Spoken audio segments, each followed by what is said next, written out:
BG Links says boom.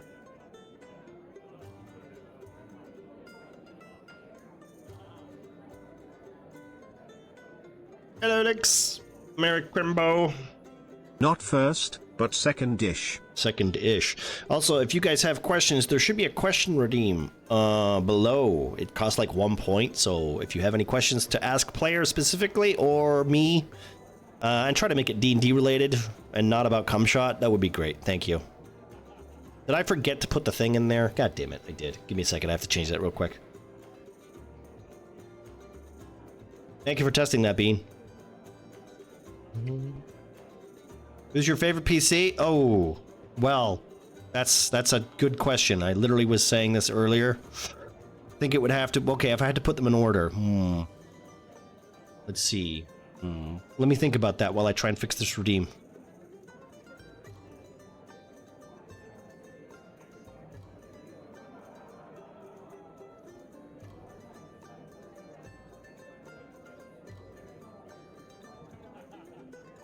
Okay, I fixed it. It should work now.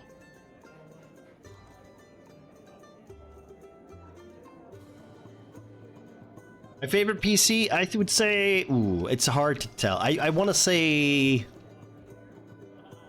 Probably Shay.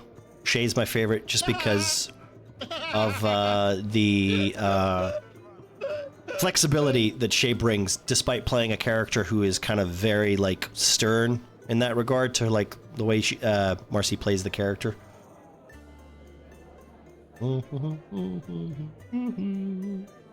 Marcy lets me basically get away with a lot of weird shit, and she rolls with the punches, which is why I think Shay's probably my favorite PC.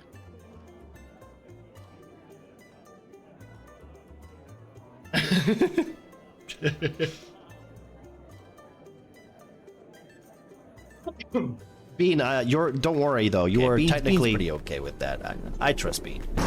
You are up there on my list though, because you are literally my I want to say my most creative player when it comes to coming up with lore and important details to a character, and shaping your own fate, and being almost involved to the point where it's well, it's nice and refreshing to have that kind of, like, you know, context with like a player when they're their own character, you know, kind of nice.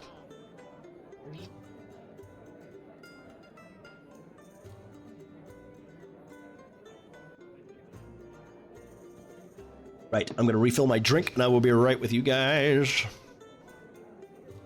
It's okay, I literally, it's fine. It's technically not 5 minutes, it's a minute. I'm gonna go and grab a drink real quick. Like...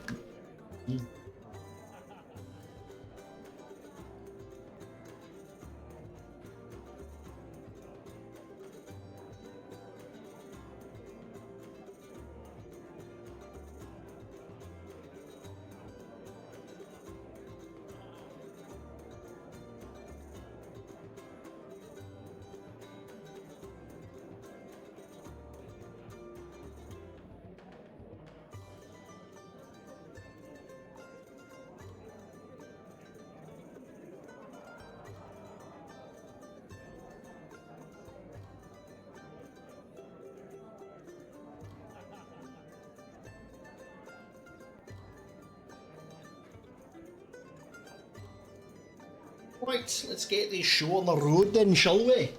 Fantastic. How is this gonna work? Don't worry about it, Lex. It's all good. It's all potatoes. I redeem, ask a question, and ask a question. What happens if I don't redeem? Will you not answer my question? I mean, I guess I could. I mean, it's to make things simpler for me so that I pay attention to chat. Like, you know, that's all. It's for me sakes. You know? You can ask a question if you like, Lynx. I'm not exactly going to ignore you.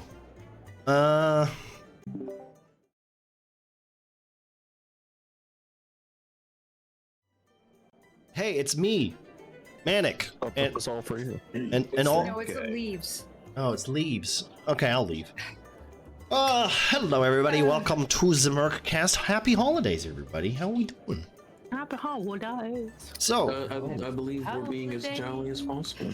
So we're all gonna sing until we meet again.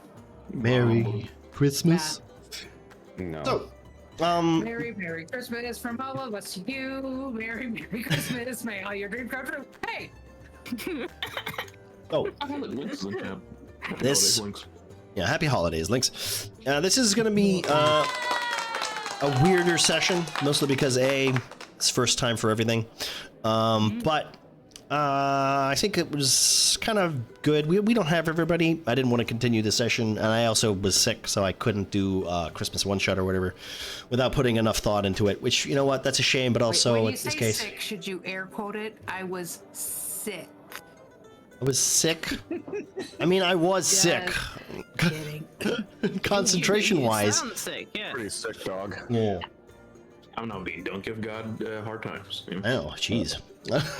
He is the sickest DM ever. Thank you. I take There that you as a go. compliment. So this is the way this is gonna work for today's session. It's literally gonna be a Q&A of sorts. We're gonna chat. We're gonna talk about the campaign so far. Gonna talk about what our gripes are with it. Because guess what? If there's anything I don't mind, it's criticism. If you guys think something doesn't work, we can change it. That's literally the whole point of this kind of thing is. I have an idea in mind. It's not made in stone. It's not set in stone. Literally, like, you guys have kind of like made it kind of more interesting because I don't get my way, and I think that's what most DMs should get. You know, like, it's nice that sometimes your DM plans just don't work out the way they're supposed to, because that's what makes it a more involved in adventure, especially with players. So, I guess we can go around to begin with, but the first question that I literally have on this list is how has the campaign going for you so far? So I guess we should start with Gemma, and we can go down the list. Gemma, how has the campaign been going for you so far? Pretty good. I'm enjoying it so far. Okay, I mean, you could elaborate a little. That was a lot of words, Gemma. What are you talking about? I really liked it. Okay, moving on. No, I did. I liked it. I'm enjoying it. I'm actually looking forward to the next campaign we're doing, to be honest. If we do another one. Well, this campaign is kind of ongoing and such, so I don't plan to finish it. Halfway through this one. I don't plan to finish it anytime soon. This is Act 3. I think most cases Act 3 would be like the bit where you're like, all right, are you guys bored with these characters? We can move on. But Well, I'm getting to a point, well, not yet, but thinking about switching characters at some point. okay. If it keeps going and stuff. Well, that's part of this is also like what this session's kind of for, because like I can understand where if you guys are getting not complacent, but like, you know, if you feel like something could change, then this is the time to air it. You know, it would be nice to, like, as I said, I'm very like transparent. Like, if you guys don't like something, I try to make it work. Like, this is the whole point of this D&D session. I know I put my foot down at certain points, but you know, you get that idea. It's a bit off. It might be. I'm not gonna fix it now though, because it's literally gonna be. So okay, what about you, Bean? What's what the campaign so far? What has your ups and downs? What have you felt, considering your whole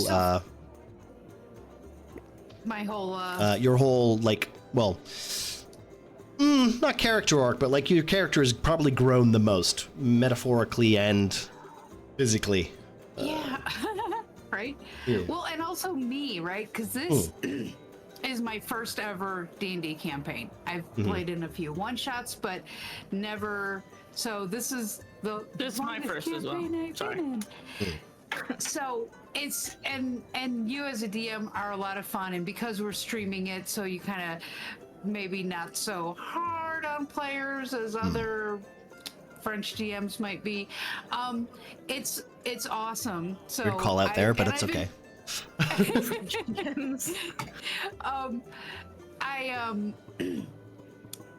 I like how you work with each of us to make the story special for all of us. So that's been a lot of fun. I've been enjoying the shit out of it. I miss we do it every other week. So the off week is like, I'm having a good time. It's a lot of fun. I think that's more specific to me because like I feel like when you tell a story or when you're writing a story or if you're making any kind of like adventure, like if I had to do something a very specific way, it's not exciting or interesting to me because I know how it's going to play out. And when you have someone else, if you have a player who goes, wait, but what about this? And then you're like, oh shit, I didn't even think about that. And I'll be honest, with Bean's character specifically, I'm like, all right, you know what? That's a fantastic idea. I like that. Let's go down that route, see where it goes. Yeah, we have a lot of fun, and it's just and the relationships that each PC builds with other PCs has been has been fun. Ruby is kind of the crazy aunt that allows Penny to do anything, even though it's probably not right. And he tries to be the mom, and now Penny's like a big. Is he a man or is he a child? Because he's big, and Nox was like, "Oh my God, you're dragon like!" So it's just, and Pandad is just kind of Pandad. So, there's a lot of different character. Well, with your character specifically, there's a lot of like compelling. Well, edges that this character would essentially, if you had just like how we basically thought we were going to start your character, was basically just make you an elf, it would be such a different campaign. It would just be completely different campaign. If you just played like your half elf or your your funny elf, I don't think we'd have as much as what we have now, And I greatly look forward to the day that Sin rejoins our campaign. Well, you'd have to rescue her first. She's an unlockable character now because of the spider that currently she's sitting in the nest of. Yeah, I say we rescue her first and forget Lady Greyhawk. She's probably got a kid. Someone can take over. Are you saying there's microtransactions? Don't worry, I'm already subbed. I pay him for us. We're good. Oh, okay, that's okay. Sorry, I was about it. All right, what about you, Marcy? How is the campaign going for you specifically? Are you enjoying it? Are you? Do you have any ups? Do you have any downs? I'm having a blast. It's a great time. I've enjoyed everyone's character development going throughout the sessions. Penny from a small naive boy to somewhat grumpy man-ish thing. We have Ruby who's going through her strange family arc still. Nox with his now strange family arc, with his cousin being a thing. Shay and Derek going from their first couple encounters where Shay's drowning him to them both fangirling over the Fantastic Five. It's been a lot of fun actually. I've enjoyed it very thoroughly. Just going on all these wacky side quests, role-playing bullshit off in the corner while someone's trying to fight a big bad, and it's been a lot of fun. I've enjoyed it. I will say that fangirl moment, that was all. I loved that whole thing. That was so much fun. I loved it too. It was funny. It really helps that I genuinely love improv and getting into character. So it's a thing that I have always loved doing ever since I was very small. So trying to get in character as say Shay, or in the other campaign Cassian, it's a very fun thing that I've. It's part of I'll say that D&D, especially early on in my life, I learned that D&D is a very good way to make fun of yourself where it's okay and doesn't seem vindictive. And I feel like that is more like good for drama purposes, because you're not gonna like everyone starts D&D, they always think that they're gonna be the hero. They never expect that they're gonna roll fucking natural one and just ruin their whole character in that first session, Yeah, no. Everyone expects to roll the big crits, but as Shay, I love it whenever I roll a fucking critical failure in the middle of a fight because I get to lay into it. It's like, oh shit, I can't remember any specific times, but I know that I enjoy going with it. We could take last session, for instance, where Othek, Master Hunter, you know, literally supposed to be this amazing hunter with a bow and arrow, tracks his prey, hunts it down, and then, you know, tries to shoot a goblin, and what happens? Oh, he trips and falls and knocks himself unconscious. You know, that's literally like that's how the numbers roll, and I think that's like the most fun about this as a, you know, as an element of surprise for even like even for like the most like serious characters. You should never play your character like fully serious. There should always be like a little bit of like just, you know, a little bit of just like don't take it too seriously, because at the end of the day, yeah. Exactly. Like I feel Shay is fairly serious majority of the time. However, she still goofs off and is more humanized because of it. Instead of being the stern cleric that never does anything fun and is always the mother of the group, she has spats with Derek and Nox and gets sassy with Penenith occasionally, or has to, you know, do this, that, and the other while trying to tend to random citizens. Or again, fangirls over her fucking childhood fantasy heroes. Yeah. See, Andovius there makes a good point there, right? Okay, a campaign lets you both develop yourself in a group and more into yourself, growing as a person. Many times learning things you never knew were there. That's, you know what, that's pretty on point, I would say. I would agree completely. And, all right, okay, what about you, Nox? This should be good. How do you think the campaign? Sorry, wait. Okay. In the middle of a sip. Well, how do you think the campaign has been going for you? Yeah. Well, speaking of rolling natural ones, we finally reached the specialist on the topic. Yeah. That's why we came to you next. Yeah, I kind of assumed that you've been pulling that particular tidbit of the conversation right before me, on purpose. But yeah, I thoroughly enjoy. My newly established hands-off approach to a lot of things. After being a DM for like 10 or so years for my own group, where I had to do a lot of prep work, I realized that my style is rather different from yours. I prefer to create sandbox campaigns. I rarely do a very direct plot line. Yeah. I allow for inherently more freedom with ungodly amount of prep work before the campaign. But here, watching the events unravel, it's a completely different experience. Like, you go from one point to the other, you can see the exact moments the plot connects. Yeah. The prep of other players connects, the different backstories collide in a unique and rather sometimes unpredictable ways. Yeah. There's always something to learn about the character. Also, I would like to point out that your chat is right under our portraits. Yeah, I just noticed that. I'm literally I'm changing it as we speak. Thank you. I've been looking at it this entire time, just going, I'm gonna wait for my turn. I don't want to intrude upon anyone else. You know, Manic, you should make an opposite day campaign where opposite day campaign? Are 20s and 20s are ones. Oh my god. Nox would be a fucking amazing that could work. You just start rolling 20s. Yeah, it's not what I roll. It's essentially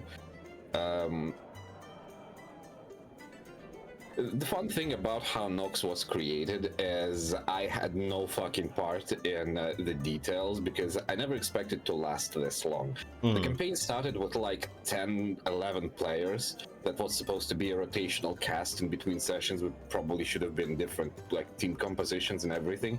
And I figured that we have a lot of heavy hitters. We have a lot of magic users. We have like a lot of powerful characters that can pull their weight. So what we lacked is essentially utility and shenanigans. Me and Manic settled on an archetype. Manic quickly whipped up a character sheet, and that's how it went. And it was around level 2 or 3 when I realized, shit, I'm a mainstay. I have to pull my weight now. And you can kind of notice that after level 3, Nox started like branching off into more damage type. Okay. Yeah. Yes. So yeah, it also shows the character growth. So adjusting to the environments. Which Yeah, is also considering fun. the way your character was started out and then now is kind of like heaped on responsibility, which you weren't necessarily looking for, but kind of makes your character grow in that sense, is kind of a compelling idea. As like it's not nearly where we thought we were gonna go with this. Oh no, I thought I'm gonna be dead by the session 7.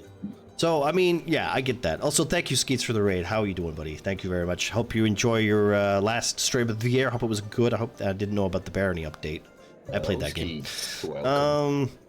Yeah, we're doing a little Q&A for the session today, just so if you have any questions for players or whatever, thank you for everybody who's coming in. If you care about our campaign at all, you don't have to, but this is what we're spending for the rest of this evening before I have to go and peel vegetables for the next day. So, moving on though, Panda, this campaign, where it started, how has the campaign been going for you? Horrible, I hate it. Oh, good. Right, well... I got voluntarily demoted. Oh, it's been going great. I've been having a lot of fun. I've been very excited to play Pandad when I can, just because it's, you know, Werebear. We did a whole fun thing with that, so... that's been an interesting character to take on. I feel like I play a lot of animals, considering my last character was a bird. Yep. Fuzzy lover. Yeah, I think I think most people would be disappointed if you didn't play a panda. It would be weird at this point. It would be weird at this Yeah, point. it would Yeah. be. You know what? I still, whenever I see your guy in human form on the board, I'm like, who is that guy? And even the name, the different name, whatever your real Argyle. name is, I can't. Yeah, whatever. Pandad. who's Argle? Argle? Where's our guy? Who the hell was that? Who the hell? Girl. So- You're not a panda? What the fuck is a panda? Like, because there are no pandas in Catatonia. Yeah, no, I think that's my favorite part of the lore, is that I'm just like a regular bear, but have black and white markings. Oh, what's a panda? Why'd you get called Pandad? I don't know. That's just... Better childhood name, I asked. I'm the universal dad, I guess. That's Well, where they were coming from. You're kind of like the dad of a divorced family where we see you on weekends and we have fun with you and you don't like lay down the law. I'm like, Shay. And then I'm like, you know what? This is a little you bit guys too much married? responsibility for me. Shay and Argyle are married. Take out all the responsibility. Oh, that makes Yeah. sense. Yeah. That's it. And That's why I have the Pandad, ceremony spell. yeah, Pandad is the stay-at-home dad. Drinking beer, playing video games. Okay, well, here's the next question. real life. Here's the next question, and this might be a little harder to answer. This is to everybody. Okay, who do you think is the party's moral compass? Party's moral compass. Definitely me. I don't know. I think that's a hard no from everybody. For me, because I have no idea what that means. So moral compass, as in like who steers the party towards, you know, like the correct or morally correct thing. Oh, No, it ain't me. Yeah, no, you just slapped. I'll be honest. I'll be honest. I will be honest. Okay. Gemma, you don't steer the party at all. It ain't me. It's definitely Shay. Maybe even Nox a bit because Honestly, I'd say Nox. Nox is very helpful with moral guiding and like decision making whenever it comes to, hey, maybe we shouldn't, or maybe we should do this. This is why it's a difficult question, because I know for a fact I want to take every character so far in this campaign has had a moment where you've basically committed a war crime of some sort, and you haven't realized it until someone's gone, yeah, that was a war crime. Hey, wait a minute! I've never committed any war crimes. I only accidentally killed a prisoner. That was Does it count as a war crime if I was hurt by my own actions as well? I mean, I don't know what I've done. So that what like a suicide bomber? Yeah, I guess technically, yeah. Oh. Yeah. I like Gogo's question. What's wait a minute. I will put that on the list. Ramus, thank you very much. You know, continuing with the moral compass question, I feel it's a fairly decent tie between a handful of characters like Nox, Derek, and a bit of Shay. I try not to be a moral compass for Shay, but I kind of do, and I realize that now. Cleric. You're, No, however, I'm also a war cleric. He's a war cleric. He's like, it's fine if it's for justice. Yeah, see, the fucking war crimes makes the heart grow fungus. Yeah, exactly. We have a cleric. We have a paladin. I refuse to take any responsibility for moral choices at this See, point. I would say Pandad, but you're more vocal than he is in a lot of scenarios. Therefore, I feel like you embody that role a bit more than he does. I mean, I'm not there whole. So. Well, actually, the last time he was in a cage, the last time he was in a collapsed tunnel, the last time. No wonder Shay's a lieutenant now. Yeah. obviously the least moral compass has got to be Derek. I think Pandad is literally Mr. Worf from Star Trek. That's been designed as being like the strongest guy in the crew. He's a security officer and everything, but he gets shit beat out of him every time. Yeah, He's missing simply because they need to show like the evil guy is really strong. He's a big threat. This is the same with Pandad. Like, no, our most reliable character. Like looking back, and he's like basically under the collapsed cave. Oh, I'm okay. This guy disabled yet again. Just napping in this closet. There is like inherent. Worry about me. Yeah, there is inherent respect and hope in his abilities, but he's also a lot of missing in action happening without any fault on his behalf. Hello, Yo-Yo. How you doing? What's my favorite thing about Ramus? I think my favorite thing about Ramus right now is, let's see. I'd say that as a character who essentially just dropped into the campaign, has joined the group and kind of like I wouldn't say fit in. He definitely seems more like an outsider, right? For the whole group, would you guys agree that Ramus is still the outsider, even though Othek is right there? Like, Othek kind of gelled in better than Ramus. Ramus seems like the character who is like more like strict with all of you, but has like, you know, with the least amount of like time to spend to make your characters grow to like each other. You know what I mean? Like he's like what you would expect the cleric like Shay should be like. You know, like no nonsense. You know, I think I'd have to disagree just because Shay and they've had more time with Ramas to build some sort of rapport. Mm-hmm. Well, they're like, I'd say that now definitely like it fits like that, right? But like early on, especially with Ramus joining. Early on, yes, Ramas was very much a stranger to the group who did his own thing and was just like, yes, he was a part of the team, but he was more he felt a bit more disjointed and like he was there for his own goals. Which is, you know. Okay. Well, and he played that he's not. When we found him, right, he wasn't part of our mission. No. Right, and the Greyhawk, whatever we are, the bandit, you know, that we're. Well, this is also a question that I literally have for you guys, but we'll get to that. So continue. Not to mention that he's got a real Scottish accent. That's true. I mean, he does have the Scottish accent. Unfortunately, mine has gone, and there's nothing else you can do about it. Okay, let's try this question then. Okay, this one's very straightforward, and we can probably do this. Like, we don't even have to have much of a discussion about this. Who do you think is the group leader? Me? No, I'm kidding. It's not me. Okay, actually, let's make the question a little harder. Who do you think is the leader, and who do you think thinks they're the leader? Oh, that's a better question. Oh, that is a better question. I think Derek thinks he's. I think Derek thinks he's the leader. Yeah, Well, up until recent days, Pandad was leading us. Drobo was playing. Sorry. No, that's all right. I'm gonna sit quiet. I'm gonna put that joke back into my throat. Don't worry. No. You let that calculate and no one listens. Yeah, the joke that no one listened.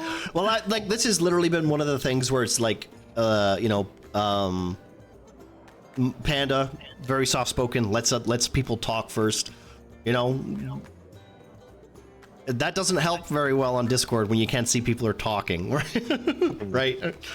So, and then, you know, well, I mean, that's just how it is, right? Because, like, to be honest, if you think about it, Panda's had some really good ideas. Unfortunately, no one's listened to any of them. Yeah, it's hard to lead a bunch of ADHD children that are just. I would say that this is why you're like more of a Suicide Squad kind of deal than an actual like unit of well-trained soldiers, and that's probably why you work so well together, you know. Honestly, that's probably true, because I remember one specific time where Panda gave some orders because we were trying to be sneaky, and it's like, all right, there's like an Etten over there. Everyone, you know, stay low. We're gonna try to creep up on him. Ruby rages and sprints in. Yeah. Yep. My favorite part about that entire thing was Panda literally just coming up with that plan, and then Ruby just remembering that she had rage. I know. And that's all that Gemma fucking remembered. Wasn't nothing about the plan. Just, oh, I can rage. Yeah, okay. Just I can rage. Let me go fucking berserk for a minute here. Just let me do my thing. Come on. So Andovia says, "What's everyone's alignment?" I guess I don't really play with alignments too much in that regard. I mean, I feel like alignment gives you like a starting point for your characters, but honestly, I don't really care about alignment that often, as long as it kind of fits the character. As if you're a character who's playing lawful good and you start murdering people, I mean, sure, then I'll maybe start noticing, but I don't think it really matters too much. I know a lot of people who do, like, you know, Paladin specifically, alignment's kind of important and, you know, all that stuff. But I guess we can go from left to right. I know for a fact that Gemma doesn't know what her alignment is. So let's just move on to Bean. Penny is chaotic good. He's all chaos. But I do. Hold on. He tries to be good and so do things that seem to make sense for the good, even if it's not. Well, this is also kind of part of the thing where, like, I don't do evil campaigns. I don't mind, like, you know, like morally gray characters. But like, if you start playing evil, then I just kind of take you out and make your character a, you know, an NPC or whatever. I think if you're gonna play an evil character, you still have to have the party's interest in mind and do your evil things on the side. I know my I was gonna say, alignment. what's Nox? Oh, I'm bridging chaotic evil and chaotic neutral. He's chaotic dick. Chaotic dick, yes. Wow. Chaotic dick, yeah. It Purge says all on five my character elements. sheet that I'm chaotic neutral, so. Chaotic neutral is about right, yeah. Because you kind of like stick to the nature of things rather than. Yeah, that's what your family did as well. I would say like everyone's playing like more. I don't. You guys haven't really. I would say this actually. Nox might be a chaotic neutral-ish. I don't think Nox is that anymore. It's essentially a seesaw. I'm jumping within the chaotic neutral side between good and evil a lot, simply because like what Nox wants to do and what Nox has to do is very different. Yeah. What about you, Panda? I'm assuming you're lawfully good, right? Just for Paladin's sake. I mean, this is the most boringest question you could ask for a Paladin. I'm not neutral good. I'm neutral good. You're neutral good? Okay. That's weird for a Paladin, but no, I get you. Yeah. I mean, Shay is also neutral good. Yeah. Sorry. I felt like there's some things barring Pandad from being lawful good in a sense. I think it's the alcoholism. It's the alcoholism. No, it's the alcoholism. It's the alcoholism. No. Definitely not. It's not definitely not the curse, and it's not the alcoholism. I mean, Wait, I thought alcohol was good for giants. That's how they healed. Is that what Panda taught you? Is that what it is? Yeah, that's what I mean. That's why Penny tried drinking. Oh, Right? that makes he sense. would get bigger, stronger. that's yeah. you turn into a bear. Okay, here's a question for you. This is going to be really hard to answer because I know for a fact none of you will remember the numbers. But what was your favorite session, Gemma? What was your favorite session? It doesn't have to be. You don't have to give me a title. You don't have to give me a thing. Just what event do you remember that you enjoyed? The one where Shay in the last session. Last session. Okay. The one where they're fan screaming. I don't know. Okay. Over the Imperial soldiers that came to visit. Yes, that was last session, I think. Yeah. No, it was literally 2 weeks ago. Okay. What about you, Bean? What was your favorite session of this campaign? I think I have two so far. Okay.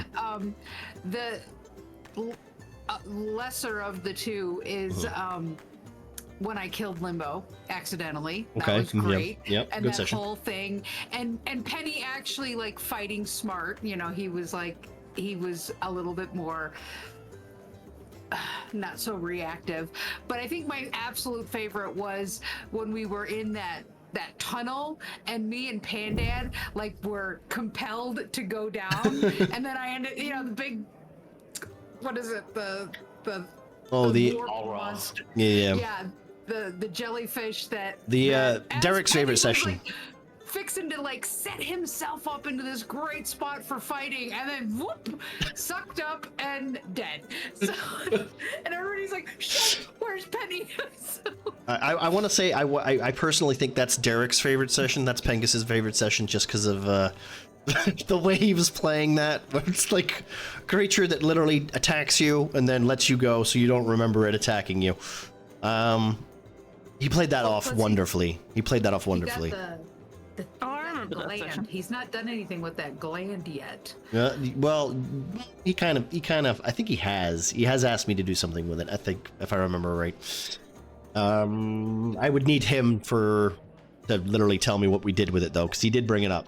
He did bring it up, but I cannot, for the life of me, remember what we did with it. He brought it up at the worst possible moment. He brought it up in the middle of a burning fucking inn. Yeah. As he was fighting one spider and getting bamboozled by the other. So it's literally I did that gland, didn't I? Yeah, let me just check the DMs. No, you didn't. No. And the worst part was like his magic item that he got for that for the start of the session for the time skip. Portella had that, so he didn't even have his magic item. He didn't need it. But Portella had it. Like she was literally like holding on to it for him. So what about the other session, Bean? What do you mean the other side? You have multiple favorites. I said. You said two? The one, yeah. Oh, she said two. Killing Sorry. With the giant fight and. Okay, so the giant. Okay, all right, the limbo one. Yeah. And he, which brought us Stuck It. Stuck it as a character. I will say this: it's a kind of annoying to not have Limbo playing with us because I'll be honest, like Limbo has the energy, and I loved Limbo's energy. I loved his ability to experiment. I loved his kind of brash, like whatever, let's just do it kind of thing. That's kind of how I like to play D&D, where it's just like a stupid idea. It's not intrusive or it doesn't break the story or anything. It's basically going, that's a pit of spiders. Fuck it, let's just go through the pit of spiders rather than let's find our way around. I like that in characters where it's just like, that's the adventure. We go through the pit of spiders, Not to throw any shade at you guys for, last session where you didn't go into my pit of spiders, but that's fine. All right, Marcy, what's your favorite session? So I think I'll separate favorite session in two groups. One more RP sessions and combat sessions. Okay. So favorite combat session or combat scenario, because I think it spanned more than one session, is the same as one. It shares one with Bean, where Bucket got his ass handed to him, literally. Because there was such an intense fight. We had so many things going on. We had Derek and Nox duking it out with a spiritual version of Jadal. We had Pandad, Shay, and Ruby trying to fight a giant fucking tree that had just flung both Penny and and Bucket. Bucket, yeah. And then Penny coming back in with the his amazing fucking scaling the wall and hitting it with a flamethrower shit. There was just so much about that fight that was constantly going on, and it was such a dynamic event that it was very entertaining for me. And for an RP session, a more roleplay heavy session,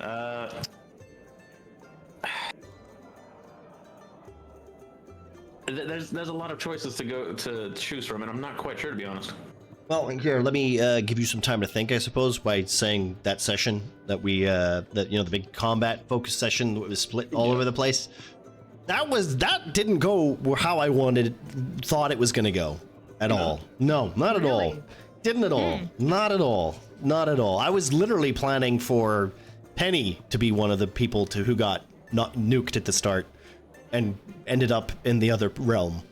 Because that's why she would have been like she would have an avatar of Newtharth, literally look like the embodiment of Newtharth, and I'd be able to show that off, so you get an actual picture of what Newtharth looked like.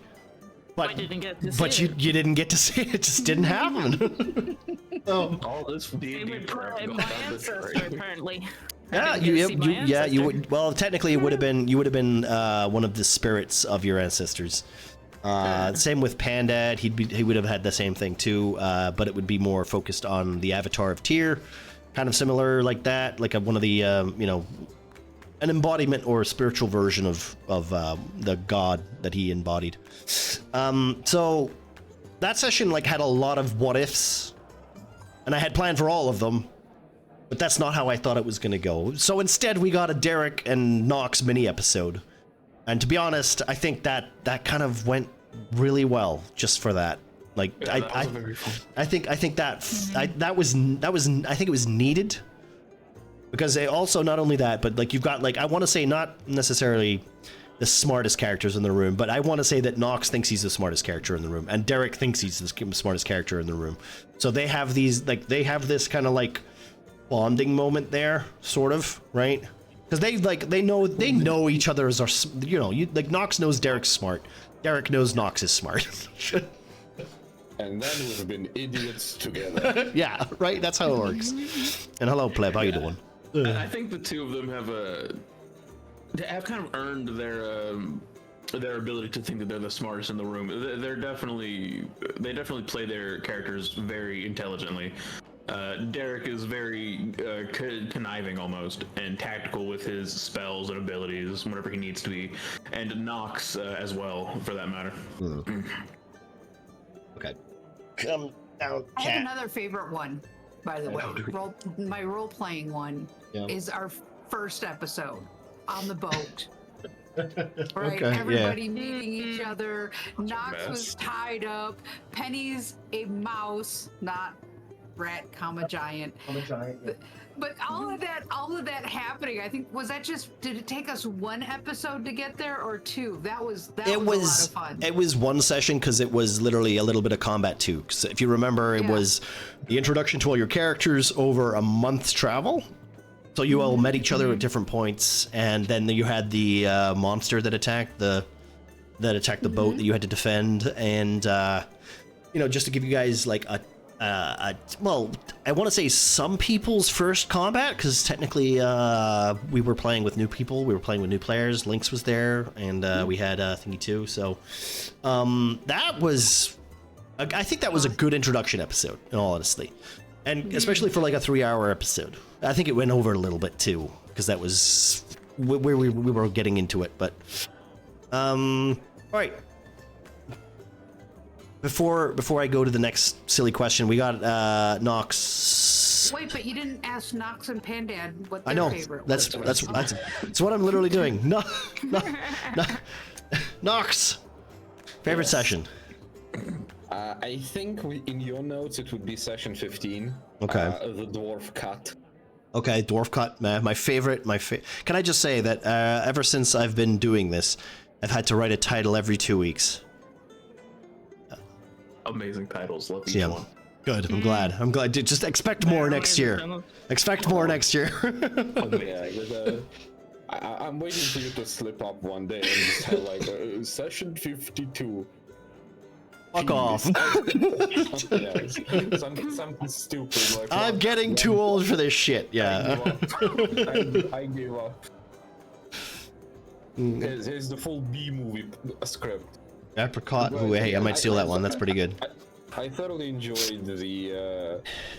I want to say as Nox, I think I got burdened with the heavy, I guess, responsibility of diplomacy, because no one does that.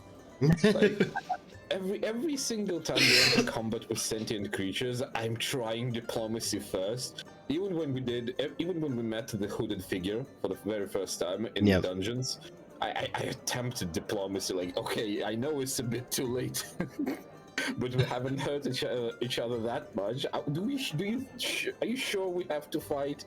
And then he said, haha, and I am the bad man. Blasted people with skeletons from his ends. I will say that technically, although you tried diplomacy, if Gemma had noticed who that person was and told anyone, you might not have tried diplomacy. Well, I might not have, but yeah. Is that the guy, the Scar guy? Yeah, that was the Scar guy. He was introduced very early, and you didn't pick up on the fact that he was the guy. So, unfortunately, you're an amazing quote from that session. But yeah, so Dwarf Cut was specifically the session where we got to meet the Bog, and we've met the Bog beforehand, but this is the session where we met Great Queen Sigmerta. This is where we organized for the passage for Grey Hawks and the deer. You mean the mounts? You mean the horses? I don't know what you're saying deer for. What's that about? Those are horses. What are you talking about? The horses. We learned about the Ardenaxin, the bastard pengu unlocked. Yep. Technically, he can't take all responsibility for that, but yeah. I mean, you can always push the blame onto him, but it's not inherently his fault. It's all of your fault. No. Yeah, but he's not here to defend himself. So, okay, fair. It's actually Bog interactions were my favorite so far. Well, yeah. So yeah, especially when he sticks his finger in Shay's mouth. And it was like I want to say it may not have been the most impressive session. Yeah. But it's been in a stark contrast to, like, okay, we've been through 3 sessions of idiocy in that stupid forest of illusions and shenanigans, and this is our reward: barely literate Ganassi. Mostly insane.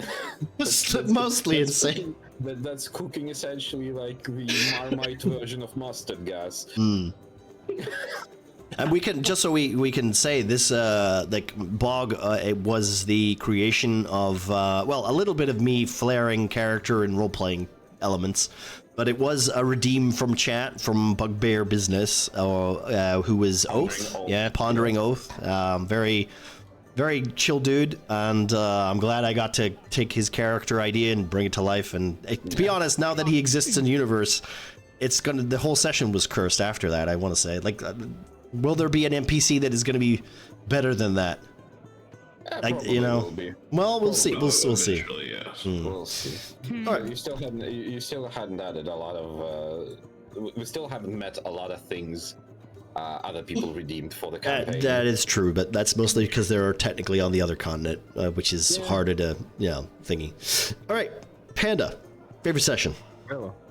I have a lot of points that I've enjoyed, but I think probably favorite session was when we were looking through the visions. That what was it? And we had to make the poses of the portraits. The poses, the poses of the portraits. Yeah. Okay. Even though we did that horribly out of out of order. Yeah. I had a lot of fun with that session, and I was actually very tempted to get the videos and just like actually put it in the correct order. In the correct order, just for just for like, this is stupid. What the? Why is it doing the end at the beginning? What the? Yeah, that would actually probably be my favorite RP session as well. That was a fun one, and it gave a lot of lore exposition, which is I felt was needed for myself personally, because Yeah. it's like, okay, cool, I don't understand what the fuck's going on with the stone, why this is happening, Yeah. why Jadal's a cranky asshole, why my axe is cursed, Yeah. and so on and so forth. To be fair, if I was being a decent DM, I could have literally just hand washed it and put it in the right order. But you know what? No. No, I'm glad you didn't. That is not the kind of DM I am, all right? I'm so glad you didn't, because as we were going through these funny fucking like these ancient memories of these dwarven heroes, it's just the fuck are these guys doing on top of this mountain with the dragon's breath, like dragon fire? Oh wait, hold on. This vision, they're all the way down here and they're fighting giant fucking stone creatures. That's why they're up there with the explosives. Okay. Okay, all right, okay, Panda. Was there anything specific about that session that Pandad enjoyed, or was it just the overall kind of like vibe for it? Yeah, it's like the overall vibe for it. I mean, like, again, I had a lot of fun with different sessions, and even some sessions that I wasn't a part of watching through the old stuff.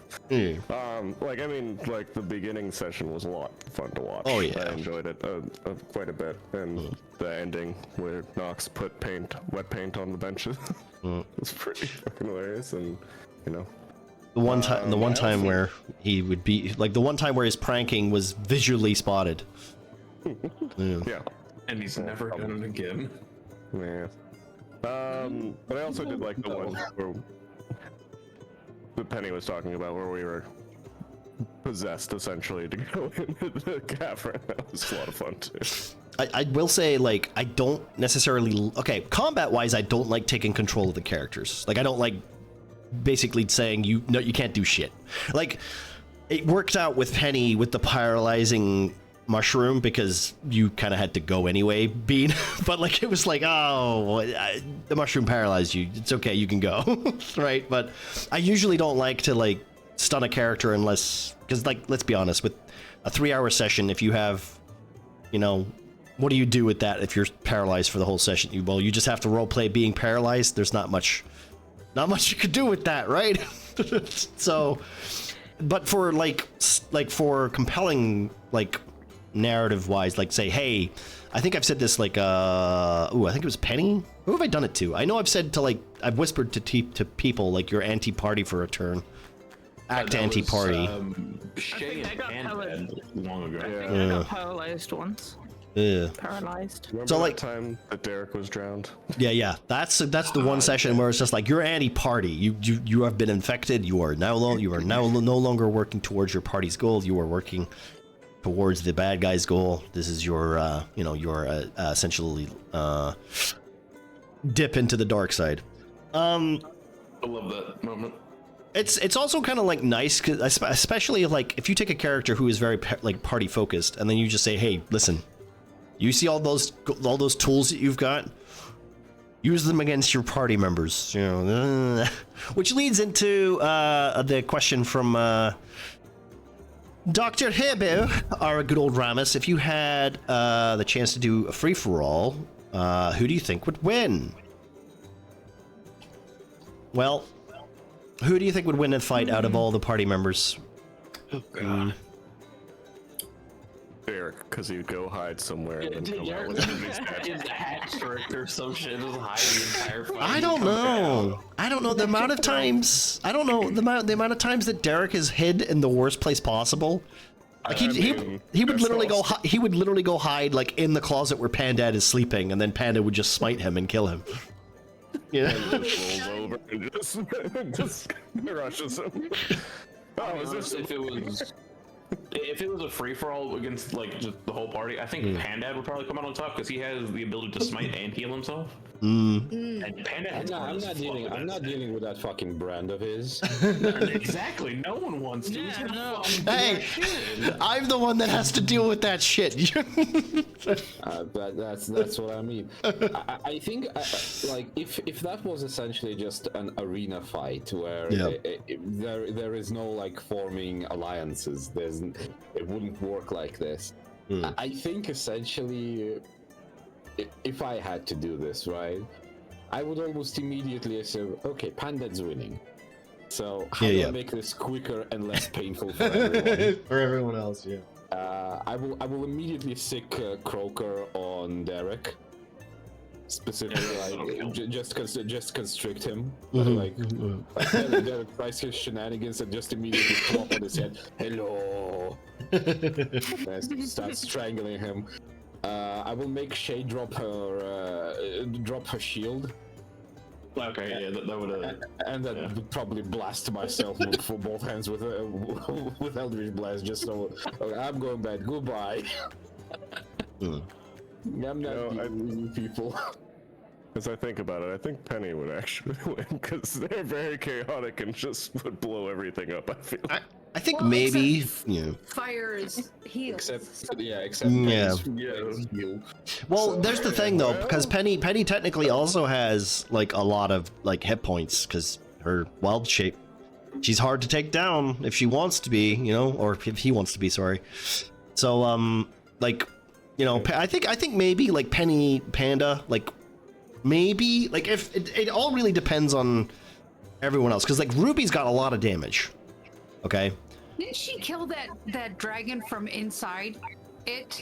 No, Panda killed it, Technically, Panda smacked her on the fucking. and she noggin. fell out of its throat. That's Okay, I forgot what that was. because that was a good time. actually, if I wish I could have done that. if Panda didn't kill that on that turn, she was going to be swallowed whole and take constriction damage, and probably die. So, And then a new character would have come out, but well, I mean, I mean, it depends on. Well, this is where resurrection comes in a hand, right? Does it work? Does it not? True. Okay, we have another question. Hey, this is I think this is a trolling question. It might be a trolling question. What languages does your character speak? Hey, Gemma, what languages does your character speak? I know one's Orcish, Elvish, Common, and I can't remember the last one. Okay. What about Let me look it up real quick. What about you? What about you, Bean? Yeah, I replied, but common Elvish, and then because of his wackiness, he's got primordial, orc, and abyssal, and druidic. Well, obviously druidic because he's a druid, but Where would I He's- see this? He speaks the ways of the tree. Jay? Shay only knows 3 languages. Shay knows Common, Orc, and Celestial for priestly reasons. And Nox, of course. Nox knows Common and Draconic, and Croaker knows Common, Abyssal, and Elvish. Oh, it's uncommon. The last one's uncommon. Panda, of course, we all know that you know several forms of know. giant. I know Common and Giant being a Goliath, but also for the funniness of being a Goliath, I also know Dwarfish. Thank you for the follow cast exposition. Oh, cool, nice. All right. Well, here's the next question. Here's the next question, guys. Here's the next question. Before Okay, you yeah, move on, I just want to point something out. Goliath knowing Dwarvish instantly reminds me of Discworld, Captain Carrot. Okay. For yeah. who doesn't know, Captain Carrot is like a massive 6.5 foot dude with bright orange hair that's been raised in the dwarven mines who thought he was dwarf like for his entire life. He even planned to settle down with a dwarven bearded woman, like he planned to take over the family business, but he was essentially kicked out to Ankh-Morpork in order to, be with the humans, god damn it. Okay, so here's another question. Okay, this one's a little easier, kind of a little bit straightforward. No, it's the hardest question yet. I don't want to ask any difficult questions, so we'll start for this. Out of the whole campaign, right? Just not including yourself, just including the cast. Who is your favorite character?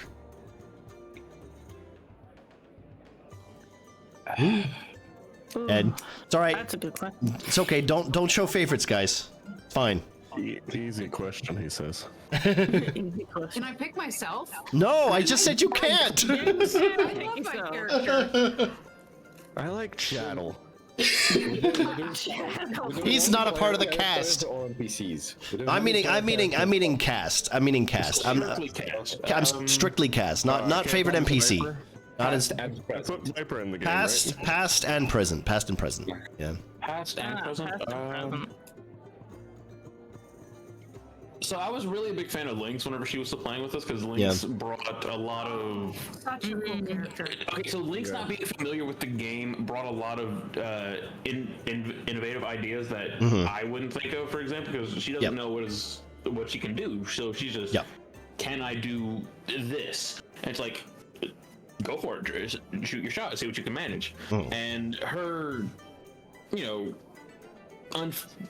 unfamiliarity with it allowed her to twist things and do things that no one else really thought of at the time. I know, for Even her instance. character creation. Yeah, her character creation was really fucking out there, because like she herself has a strange curse that no one else knows about, and her animal, the lynx itself, spoke for her in some fashions, but they were like a codependency that I thought was really cool.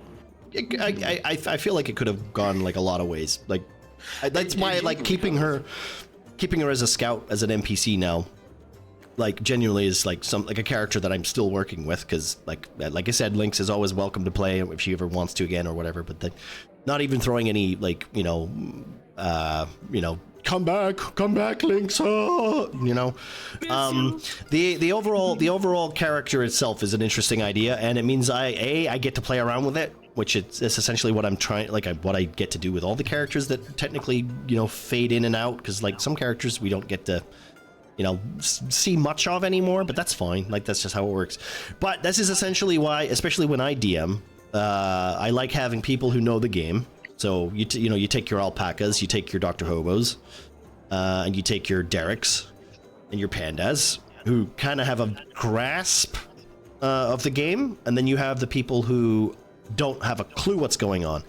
And I personally prefer when characters don't know what the fuck's going on, because then it's just like, what do I do? You roll the dice and I'll tell you.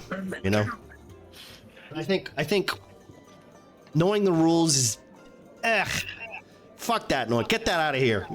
You don't need the rules. The rules are unimportant. I need to know the rules. That's all. I tell you. What's so great about how you DM is that we don't know rules, and you're very. I will go, hey guys, this is how that works. Are you guys okay with that? Sure. It's just rule of cool, and what flies kind of flies. A close second, No though. flies in my soup. It still flies in your soup. Okay. I said, please, no flies in my soup. Please, no flies. Okay. Here, I'll turn on the fan. Thanks.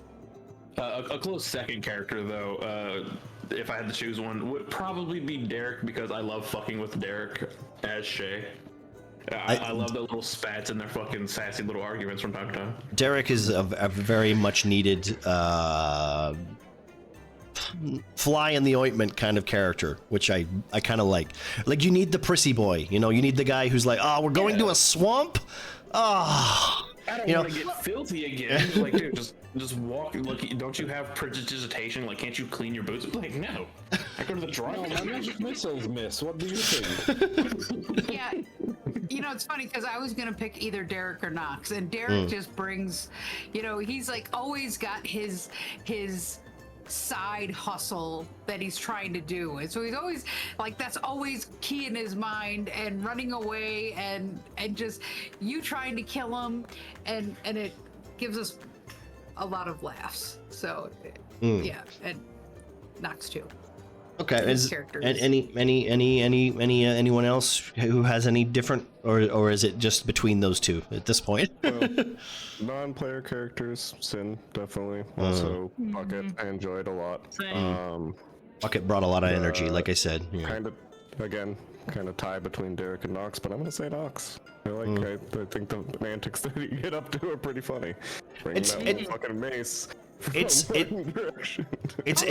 was so funny. That made you so manic. Like, he's just carrying around this big freaking mace. That was great. Yeah. Well, this is why I find Nox as a character so very much such a great character, because he's literally the antithesis of chaos, but is literally held down by responsibility.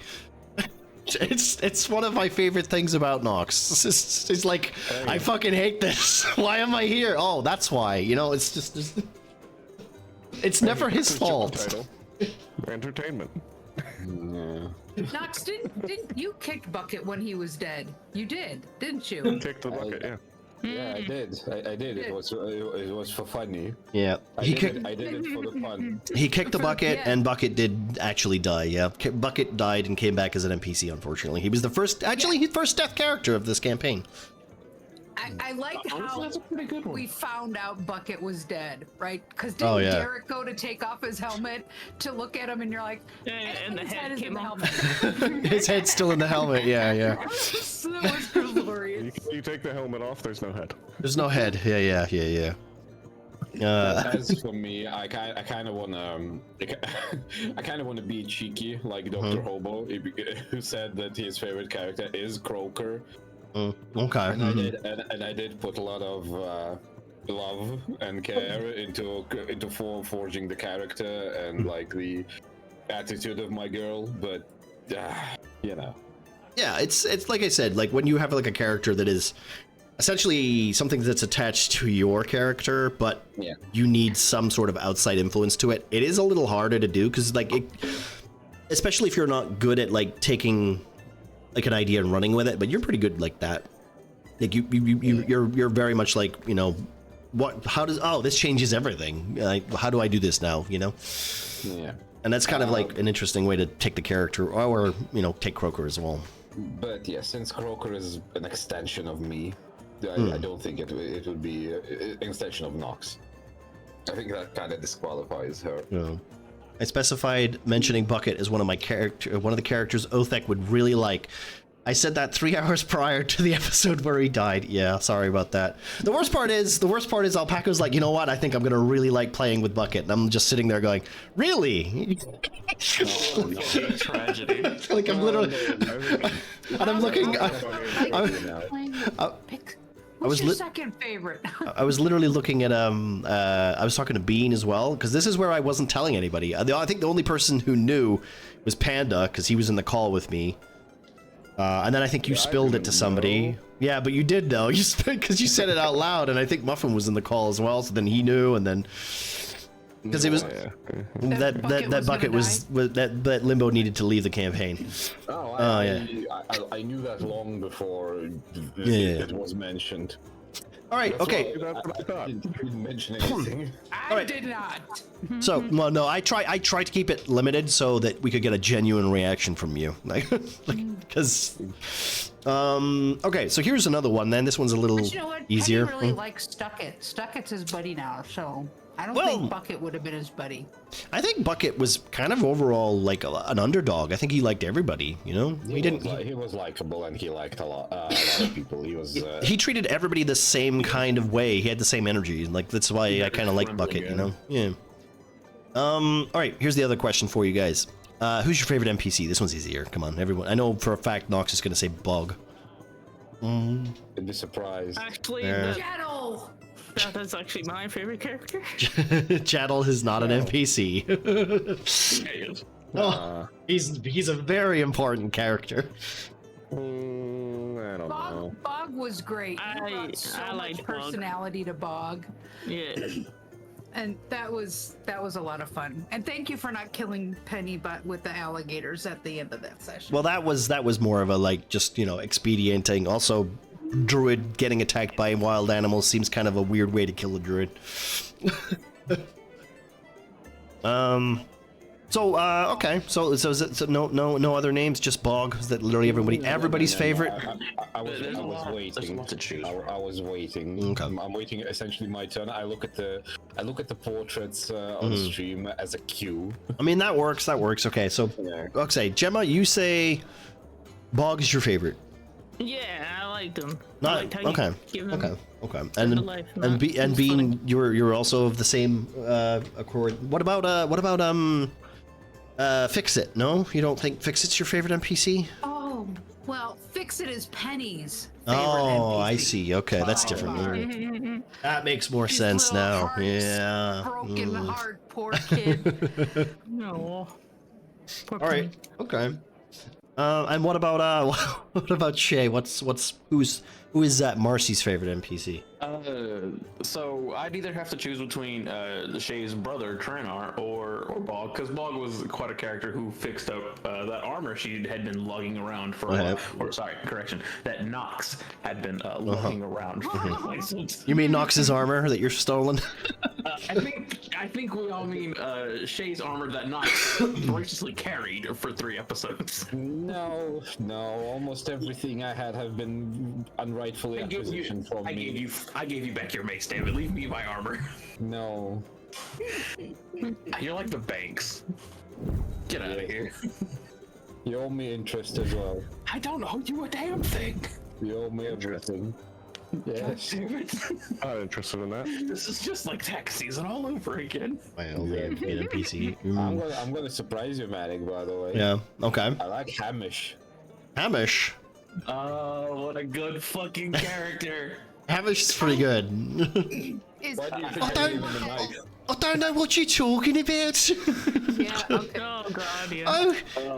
I went into Derek's library and I got some books. He's got some nudie mags under his mattress. What a good little fucking rat. I love it. I love that he pisses off Derek more than anything, though. I think that I missed every episode that Hamish was in. Maybe, yeah. Like he's more of a no. I think most cases I don't think Hamish and Penny specifically have any interactions between each other, because most cases Hamish is like Portella's like apprentice. So she's always like in her laboratory, and Derek never takes you guys to go see Portella. Like I visited. Nox visited once. But like it's one of those cases, especially like Portella, when she sees Nox, she just looks at him and goes, yeah, that's fucking weird. like see, just overall, just like that's a mess. That's like she's used to dealing with Derek, and she's like, yeah, of course they're friends. I'm still hoping for the Nox and Portella, that area. She will be mine, yes. She will be mine. All right, okay. What about you, Panda? What about you? Let's do, or Nox. What about you? Because you've got your Hamish. That's clearly your favorite, right? But anybody else? Any second closest? I can't think of any right now. You can't think of any. Oh. What is the giant's name? In episode Ooh. 2, Yo. when we were in the bar, the guy that tricked us, Oh, the fake Drobo. You mean the fake old Benji? Yeah, Old fake old Benji. Benji. Yeah, that was a lot of fun. Rudark the Mute. We were that was like the highlight of so many of us learning D&D. Yep. Learning about insight checks. That's what that was. That I was. put a post-it note on my monitor for weeks. That's an insight check. Insight check. We still They were never those. they were never made for like 20 sessions afterwards. We don't need them. Who needs an insight check? Yeah. What the fuck is that? Just Yeah. vibe check things and see if we live or not. Throw that in the bin. Nobody needs that shit. All right, we've got okay, here's a question that is kind of very integral, and it's very important to me as a DM. I need you guys to know, what are your thoughts on Jadal? And what sort of villain would you like to see in the upcoming year? Jadal's a big stinky. Sorry, Jadal's a big stinky, but Jadal's pretty fucking cool. Okay. We'll start from Ruby's point of view, and then we'll go across, shall we? What do you think? What's your thoughts on Jadal? I don't know. He's a big villain. He's a big villain, and I should kill him with rage. With rage. And Well, That's your thoughts? Very So Gemma has no thoughts. Ruby has no thoughts on Jadal. Okay, I'm glad. Yeah. Jadal, just another guy to throw into the meat grinder. Yeah. Well, Bean. yeah, I was just waiting for you to call my name. I didn't want. I know I'm talking too much. Jadal is great because obviously that's Penny's not realizing nemesis, right? I mean, that one episode where you're like, they bite your head. It's like, what? I can't. Yeah. Literally, like back then, it was very black and white. Like, you know, like you didn't necessarily know why. Like Penny didn't know why. Yeah. And- Why is and- this? And when he would pop up, he would like look at Penny. You. Like,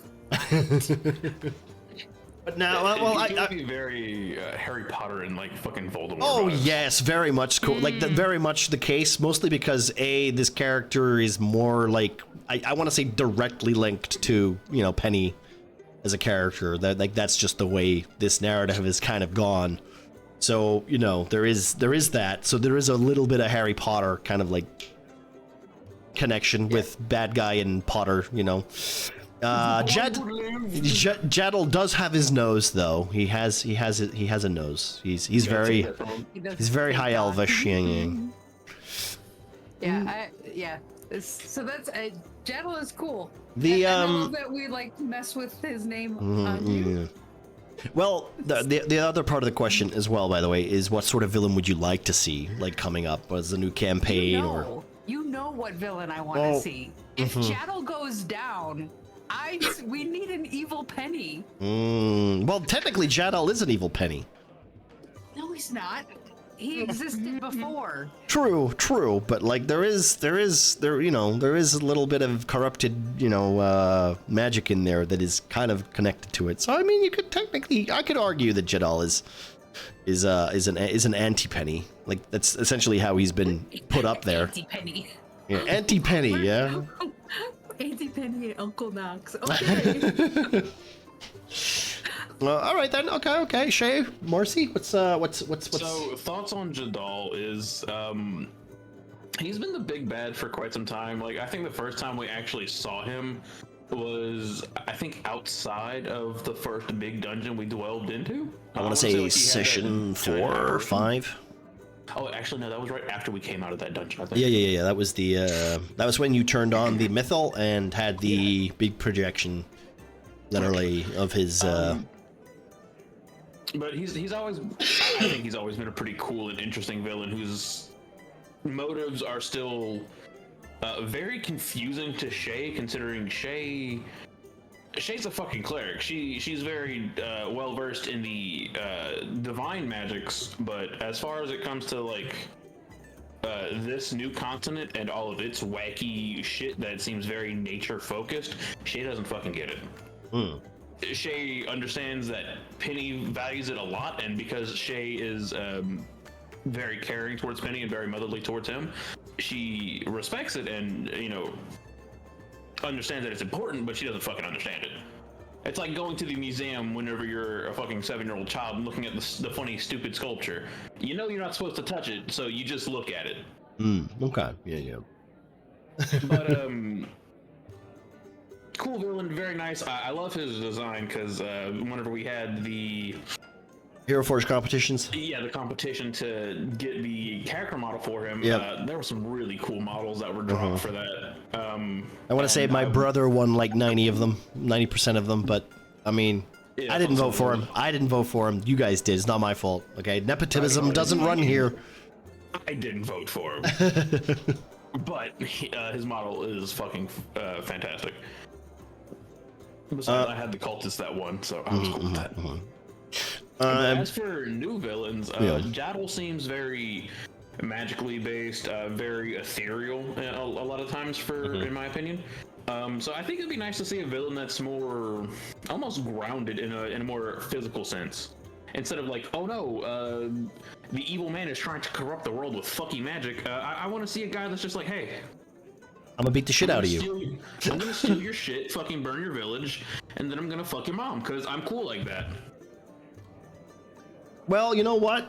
We still have the Bandit King to get to, so you might get. Oh, you might. fuck. No, my mom, she's not safe. All right. Look what you did. Yeah, look what you did. You made the bed that your mom got slept with in. Hey man, if the Bandit King can sleep with Shay's mother, that's pretty good, because she's full-blooded orc, dude. Like, if he can manage that, he probably earned it. Pretty sure, like, if I remember right, the Bandit King is a fucking orc. I need to check the model, and I need to check my.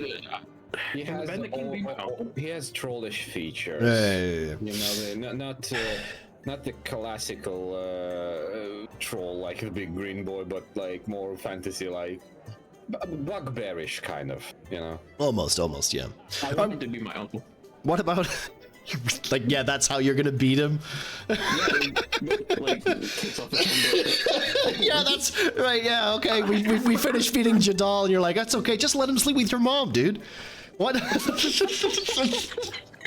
How did we beat that guy? Yeah, he can't sleep with my mom. I mean, I guess he could, but it'd be really fucked up, especially if he's my uncle. No. He's your new uncle, dude. It's fine. No, man. He's fucked my mom. All right. Okay. Nox, what do you think of Jadal? And what about new villains and such? What do you think? What's your thoughts? As for Jadal, like originally when we never had a figurine for him, and he was just a generic like giant lich thing. Yeah, he wasn't that imposing. I want to say there was no vibe for him. It was just, you know, a big bad. It was absolutely irrelevant of his motivations. It was just at that point. Yeah, I would agree. You plop him in the middle of the dungeon and we kill him. We wouldn't have noticed that he was the biggest bad. But right now with the figurine and with more with the figurine created by Cable, and with the I want to say with more developments in the story. He turned out to be more like an Ozymandias type figure from Watchmen, if you're familiar with that particular calculating type of guy that's like, I don't have to tell you anything. I've already done what I wanted. Fuck you. He's very much of that vibe, mostly because he can't literally he can't touch the island. Like, you've noticed this, you know this. The spells cast on those mythals have literally been targeted for him, which means he can't go to these places, so he has to have other people doing it as well, which kind of helps in your favor for the most part. And I guess the arrogance and feeling of self-righteous supremacy that makes him. So it's going to be an interesting threat. I guess during the specific brush with him, story-wise, Nox would probably have those anime moments when he freezes every once in a while when he meets Jadal. Clenches his fists and... Like, it's him. Oh, he's gonna finger me. Oh. When I'm ready, just run. Stuff like this. I suppose that might be in the books, like a little behind the curtain stuff. What about upcoming villains? I do want to have. I'm a big proponent of eldritch horrors and cosmic horrors. So I would pretty much confront not an ambitious prick that thinks himself a god, but a truly ancient and incomprehensible evil. I would say, like the campaign I did before this one. The one we cannot win against, but temporarily seal it for other people to deal down the line. Literally, one like my last campaign that I did was essentially fighting the demon, the Pale Mother. I don't know if you've heard of that or whatever that is. Like, it's literally. So I was literally like trying to seal the Pale Mother thing. If I ever wanted to do that, like, this is also one of the ideas that I had, where if I was ever to redo a campaign, I would do that one, but get you guys playing. I don't know if I could convert it to Murkwatch. I guess I could. but that's like more demonic. Like right now, for instance, we're going into Fiend territory, which is more devils and all that jazz. Everything. Yeah. So that's where we are right now, which is very like not like foggy kind of It's a different place. Like, I think the only people who would be very familiar with Fiends, maybe Pandad, maybe Shay, just from the book, book learning and stuff. Nox probably just because of his connection to his patron. I know a guy. Yeah, it's literally just I know a guy situation with Nox. Yeah, and I don't remember when we encountered like a first demon-like creature. Yeah, it was. I think I dropped the biggest hint. It was long before we came clean with me being a warlock, where I just looked at the Croaker and asked, "One of yours?" Just specifically to verify that it's not demonic. Yeah. Well, so yeah, like that's one of the things that we'll probably get to at some point. Like for demons inherently. This land is not really like. Well, I mean, it could if you think about it. Like this place is like a lot of gateways, a lot of magic being thrown around. Who's to say that there's no terror in the veil? You know. Yeah. All right, Panda. What about you? What's your thoughts on Mr. Jadial and what about new villains, etc.? I'm disappointed that he's not more decrepit and easier to beat. Okay, yeah. I think he should have been in a wheelchair and just like kind of like near the end of his life, we could just push him over. He's like dead. I think it's a very interesting him off a character. cliff. Definitely, like, yeah. Wait, didn't we almost get a model where he was in a wheelchair? Yeah. Yeah. I think that was submitted. Yeah, I also submitted a Jaddle in a suit. Ooh. Oh, fancy channel. To be honest, you also submitted Groundskeeper Willie. Nox is great, Jaddle. That should have been Jaddle. Glasses and beard and mustache. You know who would make a great villain? Just bring back Groundskeeper Billy. Groundskeeper Billy, yeah. I just want to He's just explain. mad. There's a long-running behind-the-scenes joke with me constantly making different Nox figurines in Hero Forge, claiming it's other people. And when there was a Jadal contest, the one I added first, like 10 minutes into the competition, was just Nox with stupid glasses and fake mustache, Yeah, that was. doing an aggressive pose. And I said it many times. It would be the stupidest plot twist, the fakest of them all. We enter the Jadal's place and Nox from the back just golf clapping as he goes to the throne. I had you all along. Hello. Hey, we can't reveal that yet, okay? It's fine. Spoilers. Okay, well, That would be a cool villain. One of our PCs is actually a villain all hey, along. listen, stop saying like You've seen me roll once. I don't want to fight you. It's like, if I have +8 to my magic rolls, I still roll below 10. Fuck you. No, we're not doing that. Oh, Stop rolling those ones. Okay, so Oh, okay. yeah, see, Alpaca's got a good point. That would be interesting, right, Alpaca? Don't worry about it. So here's a question. This is from Pengu, who he sent it to me. Don't worry about it. If you could redo a part of the story and make it play out the way you wanted it to, what would you change? I will say this. You can actually cast Fireball. No, that would he wouldn't have a character arc. He wouldn't have a character arc that way. I would say, well, as a DM, I'll go first, right? How about that? I think, because I'm assuming this was directed at me, but I feel like you guys could also answer this. I think if I could redo a part of the story, I think I would probably, I would like to do more of the Greyhawks lore, the family stuff, the book that Lynx picked up, and how integral that was. Those things, I would like to bring those into play and let them, actually, develop into what they were supposed to develop into. Yeah, that's what I think I would do. Because then the story would be a bit more focused on that, and that would give you kind of like more direction than just trying to look for imaginary magic pillars of, weird magic, So yeah, I mean, listen, if there's one thing that D&D has taught me, it's that you can never really predict it, because dice rolls and your players doing decisions that are funny in the moment, or, just in general, just fuck it. Today I feel like being a rather, energetic with my character because I'm kind of bored, I get it. What about you, Ruby? What would you do if you could change the story in a way that saw your character fit? Would you change the fight between the big bad guy, for instance? Like your big bad guy? Or would you change how you dealt with your brother's arc still is in the wind somewhere. We'll get to that at some point, but Yeah.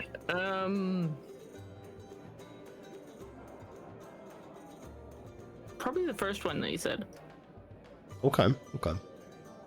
In any way, or Yeah. Just like tell everybody, hey, I know him. He killed my parents, kind of. okay. Stuff like that. Yeah, I mean that's a good way of well, to be fair, I did like throw this character at you a couple of times. No, but the first time I should have noticed. Basically.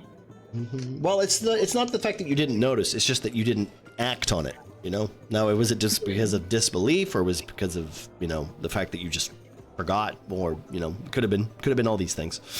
Yeah, that's what I'm saying. I would have changed that, to be honest. What about you, Bean? Yeah, that's good.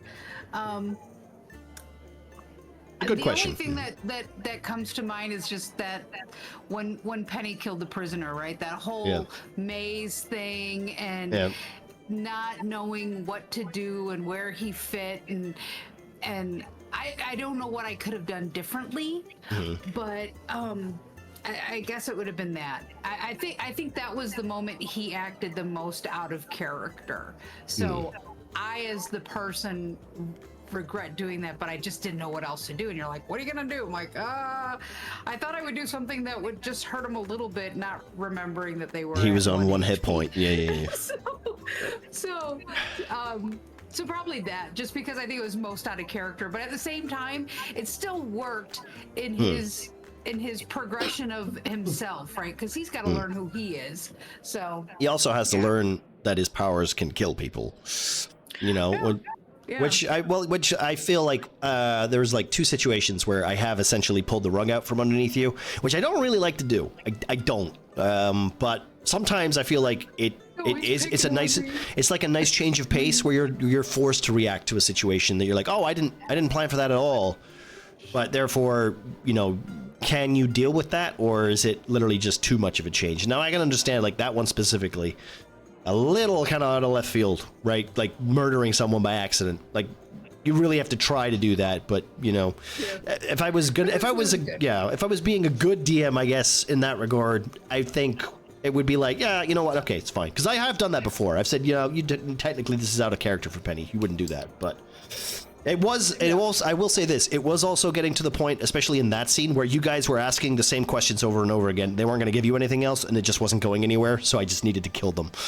It's like, guys, you're repeating yourselves. Let's just move on. Because each of us, we were role playing, right? Yeah. 4 of us were sleeping. 2 of us were talking. Well, like, it's one of those things where like the information that you got out of it, like, was either important or it wasn't, you know, to your character or to not, right? But the fact that if you dwell on it for like such a long period of time, it just becomes a little repetitive, I guess. And that's just character-wise, it's fun, but like it can also be like, just what are we doing? We're spending 3 hours doing a war crime. You know? So there's like, I can understand where, like, you know, I will say that with the if we were doing this offline, I would have probably let it cook a little longer and maybe not have you murder the character if we were going to write it in a way that seemed a bit more Penny-like, which I could which I could get behind. But like, we only have so long here without, you know, we need to get the plot moving, we need to get the story going. You know, it is one of the downsides to playing for a limited time. That was like also the first time that, like, as a player, I was like, nobody likes me. I felt like everyone was so mad at what Penny did, and I was like, I thought I like screwed everything up. So, yeah. I can't believe you still.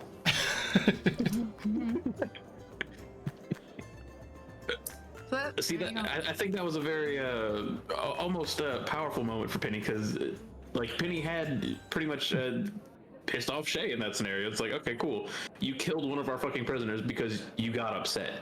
Like, they're gonna taunt you, they're gonna do this, that, and the other. Like, you can't just kill people that we've captured, trying to question.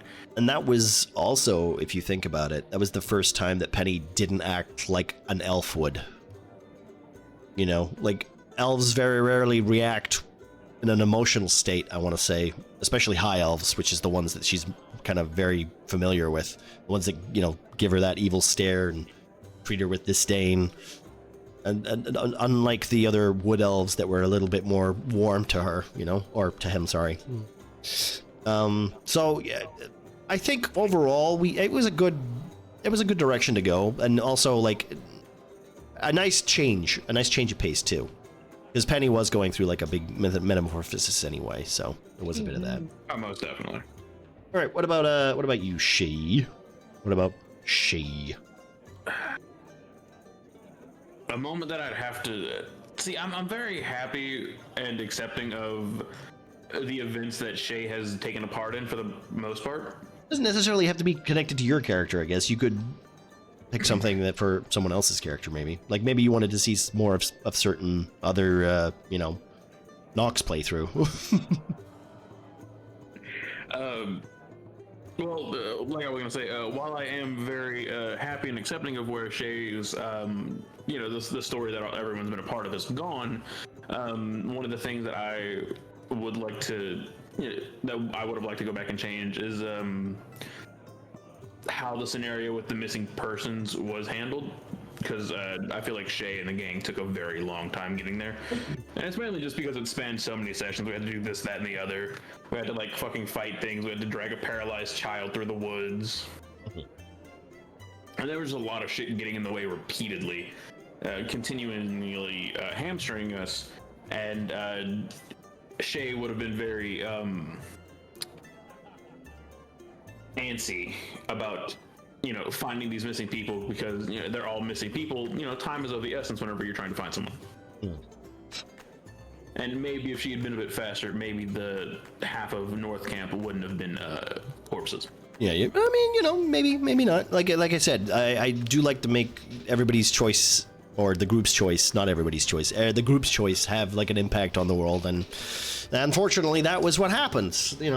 They got overrun by cultists, and some bad shit happened. Shay doesn't blame herself for the deaths, because Shay didn't murder them herself. But maybe if she had been a little bit faster, or like helped get the group there a little bit faster, not as many people would have been dead.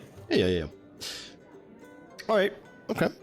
All right, what about you, Nox? What's in the noggin of yours? Just a quick call-out post on Twitter.com for Shay. I am ashamed that you didn't choose a favorite NPC as Pigspot the Goblin. I forgot about Pigspot the Goblin. No, what a lad! He's still new though. He hasn't earned his place in the cast. I'm sitting just in my notes trying to recall events.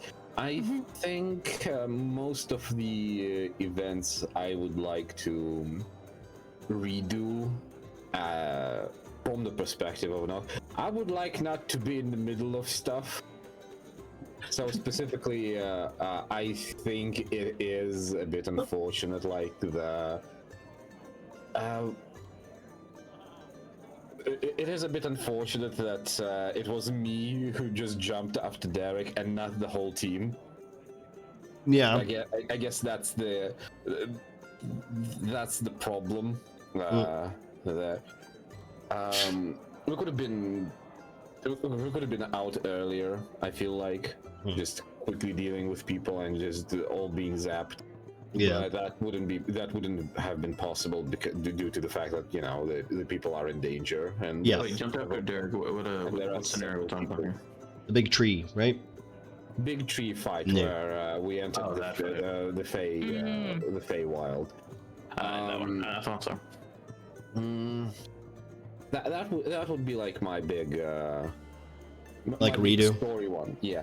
I also like, again, a little behind the curtain stuff for people that might have been watching, and I don't know if anyone picked up on it. The change of attitude Nox had between couple of sessions is essentially we never coordinated the exact Dragonborn lore with Manic for the longest time. and I have been operating on Forgotten Realms lore, while Manic was operating on his own like homebrew lore for Catatonia and all that.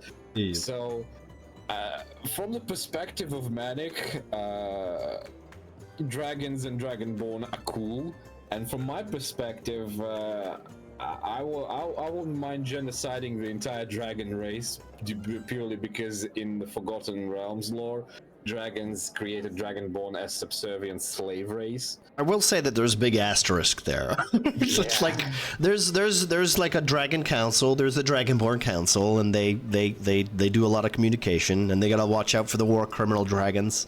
You know, everybody knows those ones, so you know that's the thing.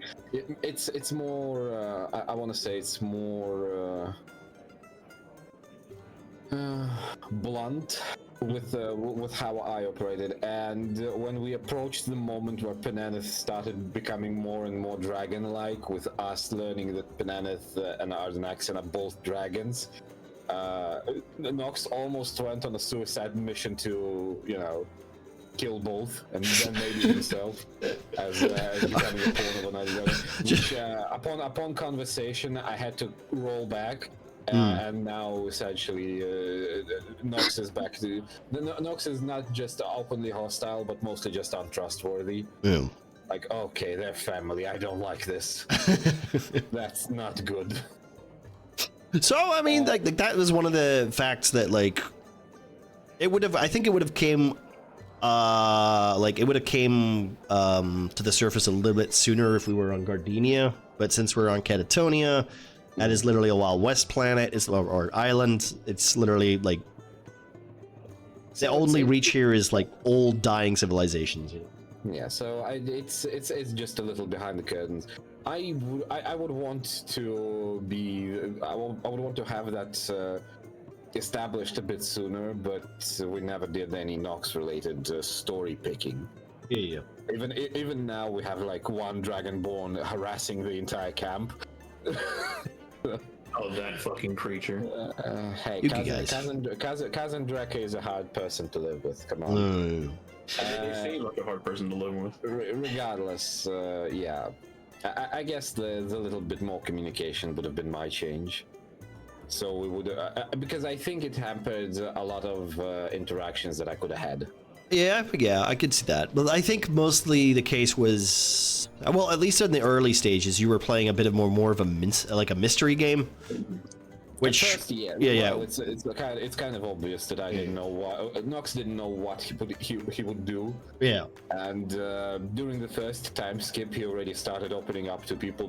He got two best friends in Murkwatch. Garnick and Julia. Yeah, already making the most friends. Yeah. My best friends. Come on, I have better connection to the underbelly of Murkwish than some of the locals now. That's true. Yeah, and you're literally one of the guards, basically, as well, which is really weird if you think about it. It's not weird. There's plenty of corrupt cops. So, you know, Okay. I have my role. And not slowly opening up to people, but it's like there hasn't been. I hadn't had the talk about birds, the bees, the demons and the celestials, the importance of reading the fine print and all that with party members specifically. Yeah. That's all in the future. Yeah. I feel like. Well, I think that'll be coming a lot sooner than you'd think as well, considering the. God damn it, you guys! Thank you very much for all this. Considering where Nox is now that you're, I want to say more comfortable with Nox and where he kind of like belongs. Yeah. You've got like, you know, the opening up in that kind of department is I'm looking forward to, because it means that, well, especially with like Othak and Nox, I feel like there's a friendship there already, or not even a friendship, like a mutual understanding. You know. Sure. Yeah. Welcome. Essentially, yes. I welcome the author to our gaggle of idiots almost the whole time. And every time something happens, like when Ramas just basically brutally murdered passing by patrol, parts of the passing by patrol, and then just stood nearby as an active war crime was happening, as a fucking fist of the god of justice. Yeah, he's one of us. He's one of the. He's one of us. Yeah. He's one of the Murkwatch boys. Yeah. Here's one with Orthic. He's a master hunter. Look at him. Look at him failing to take down a single goblin with an arrow. Like, yeah, he's one of us. And that's D&D. That's okay. That's how, Duality of D&D. That's how you know, like, he's one of us now. Well, Bean, it'll get you a lot of shots, but I'm not doing it. I'm not doing it today because I'm literally going to cook. No, I'm cooking fucking dinner for Christmas. Man, you should take a shot of some NyQuil or Dayquil. Oh yeah. To summarize, yeah, I would like to change my Nox's involvement in a lot of things where he didn't really belong, and where other characters would have been a better fit, and a little more communication at the start, so we wouldn't be robbed of many other interesting interaction. I think you're in a comfortable place now, anyway. At least. Oh no, yeah. Yeah. All right. What about Panda then? What do you think you would redo if you could? I think there's a few things. Definitely ignoring his god. Ignoring his god, okay. Yeah. I didn't realize that was what would have happened. I would have gone into the Feywild world, whatever. Yeah. So there's that. Probably also not getting involved with what was that guy's name? The liar Ben, whatever his name. Old Benji? The one that tricked us into going up north and then trying to kill us all. So Fake old Benji. Fake old Benji, yeah. because we could have gone after the other guy. Well, that guy did technically help us find a mill. Yeah, he did technically do that. Yeah. Yeah, that's true. To be fair, he didn't realize how OP you guys were. Considering you murdered, villains, man. I think you literally murdered like 6 guys in like 2 turns, which is 10 seconds. Yeah, but also I guess I wish I did better on that roll for the recognizing the other Goliath. Yeah. I mean that also is technically that's gonna kick you in the ass later. We'll just. Oh, by the way, I'm gonna be calling that guy Bucket from now. Oh, okay, that's good. Yeah. You're in the bucket too, right? All right, here. You were Bucket, right? Right? That's your name. You said Bucket. Yeah, Bucket. Yeah. Or you just get like really drunk and go up to him and go, Bucket, I miss you, buddy. Oh, I miss you. Oh, Bucket. You should take your clothes off again. That was great. That time you ran around camp naked. Okay, so here's with an actual Bucket.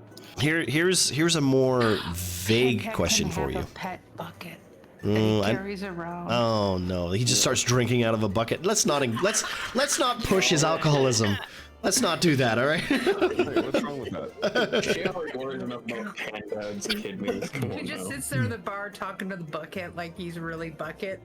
So here's a more experimental question for you guys. Okay, so what is D&D for you?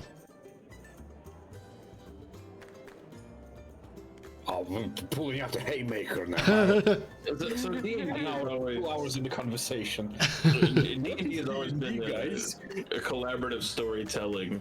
No, but what is it? What is it for you? Not what is it? What is it for you? That's very much how I try to view it. All right. Okay. It's for me. It's a relaxing, having fun, playing the game, enjoying quality time with a group of friends, and getting to fuck off and just have fun for a couple hours out of the week. I agree with that so much. Like, I do too.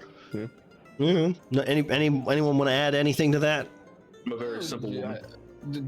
Depends on it. Honestly depends, because for most people D&D is just socializing through imagination. Because I would agree. It's one of the things you lose with age in general, because when you're a child, like a shit kid, like below 7 years, right? You don't know nothing. You form friendships like this. You see kids play some, like, I don't know, cops and robbers, and then you just barge in and go, and I'm Zargon, fucking warlord of the Elven realm, and the game instantly changes, and now all the kids are now trying to arrest Zargon, Lord of the Elves. Yeah, you see that's how it was when we were like babies, but we were children, where this was the way for to make new friends, to socialize. I think D&D brings that back for more like for older people. Because you don't make friends the same way you do as a kid, right? Yeah. At first, like anyone who was in your proximity was a friend. Then in high school, it was the person you spent the most time, the most you know. The older you get, your friends slowly turn into either your people you socialize with, doing the most activities with, or people you work with, who technically can count as your friends. Because things change slowly, and I think D&D brings a bit of that childhood into the mature life. Yeah. Like it allows you to behave like a buffoon, and therefore everyone not take it so seriously. Like you're fucking up the, it's not like you're shitting on the, office fax machine. Yeah, you're still Zargan the warrior. Yeah. But now you don't get beaten up with sticks. And coming home, what happened, Billy? I'm Zargan, mother. I am invincible. Well, don't worry, Ma. You should have seen the other kids. I think it also allows you to, because we use so much imagination here, and even we get risky, right? Because it's a game, and so you try crazy things, and it adds to the story. And so in your real life, not that you do crazy things, but that maybe not being so afraid to try the risky thing. And I also specifically about this camp, about our group, right, is we are literally all over the world. And so, Nox, you mentioned friends, right? That we get to friend up with, in the normal days, in the early days of D&D, it was like people local to you, or you would go to a con, and so that's a lot of fun too. I will say that, considering most of my groups were literally Scottish people, and now here I am with you guys, which I enjoyed this entire, I don't even know how many sessions has it been. God damn, this is 23 sessions. Wow. That's almost. I can't do the math for that, but. Hey, that's a pretty good. It's 46 weeks. There we go. See, that's pretty good. That's pretty good. It's not. Fucking year now. Yeah. Hey, and 24, mind you. Yeah, that's also yeah. Okay, I have a question. This one might get you some severe disadvantages for the next session, but we'll see. All right. Be as honest as you like. Criticize my DMing. Criticize what? Criticize my DMing. What if you had anything to say about my DMing and that you had a problem with, or you didn't quite understand, or didn't like? What do you think? What do you think you could say? Don't worry, I'm not gonna be. Oh, you hurt my feelings. Literally, it's a question. Is just if you had anything that you think I could do better, or if you think I could, I know for a fact. I'll go first. Okay, my descriptions and stuff sometimes. Okay, I could do better. Okay, I could do better. There are times where I've written a whole paragraph and I just read cliff notes of it and I just wing it because, time limit. And when I'm trying to make it clear what I'm describing to you guys, I think I'm doing a pretty good job on, and then it doesn't really count until 2 minutes later, and no one really got what the fuck I was talking about. So that's, if I had to criticize myself, I need to be better at that sometimes, or it needs to, not better, but more clear, with certain things. You fucker, homeboy is pulling 8th Mile on us, dissing himself and the Yeah. So you guys can go ahead if you want. If you've got anything to say, maybe you could criticizing in a case of what your own DMing. This is more of a question for if Derek was here. I wanna say you should start giving less of a shit about the details. You over prepare a lot. Oh, well, probably, yeah, maybe. Basically, I feel like you would have more fun DMing yourself if you were I don't know. You do like tinkering with Tailspire. That's I cannot take that away from you. But goddamn, you overdo things. Hey, you know what? Hang on, guys. Load up my board, and then 20 minutes of loading fucking trees. There's a whole underground area in Murkwatch that we have no idea exists. Yeah, there is There's technically. a lot in Yeah. Murkcast that we're probably never gonna fucking see. Nope. Because Manic is just like, okay, cool, it's my Tuesday stream. Time to stream fucking Tailspire for 12 hours. Hey, I don't stream on Tuesday, so that shows you what you do. How much you know, you care about Hey, my. look, man, hey, I only show up on Saturday. Fuck off. I know. I'm just. There's my criticism for your DMing, Shane. I think the only criticism, Wait a minute, Labine. Sorry. if I gave anything, it's not really a criticism because you've been mostly nicer to us from a rules perspective. Yeah. And so allowing Mistakes. not faux pas, but yeah, just and being a little forgiving, but also we're streaming the game, so we're Yeah. not like, it's not a straight D&D game because If- we're entertaining, but Yeah. sometimes you just take away some of our fun, like we want to go here, no, and you pull out something, but that's also the game. So Yeah. Like I said, there is a bit of like me trying to not railroad, but definitely because we're streaming it and it's a 3-hour session, I need to get to the next point so that I know where we're going next session. As I said, very story driven. This is the problem with like making the game, making the game this way. Like I said, I have been working on some stuff that can fix that, but it does revolve around a big reset, and I would say that would be maybe the next campaign, not this one. But that's next year. That's in the future. That's future Manic. That's future Manic's problem. Yeah, that's for sure. Okay, what about this then? What about this? Who do you think would be a good DM out of all of you guys? Not me. You don't have to say me. It's. I'm still waiting for Panda's thing. Well, I made notes, but I haven't been able to do much. I mean, look at my streaming schedule.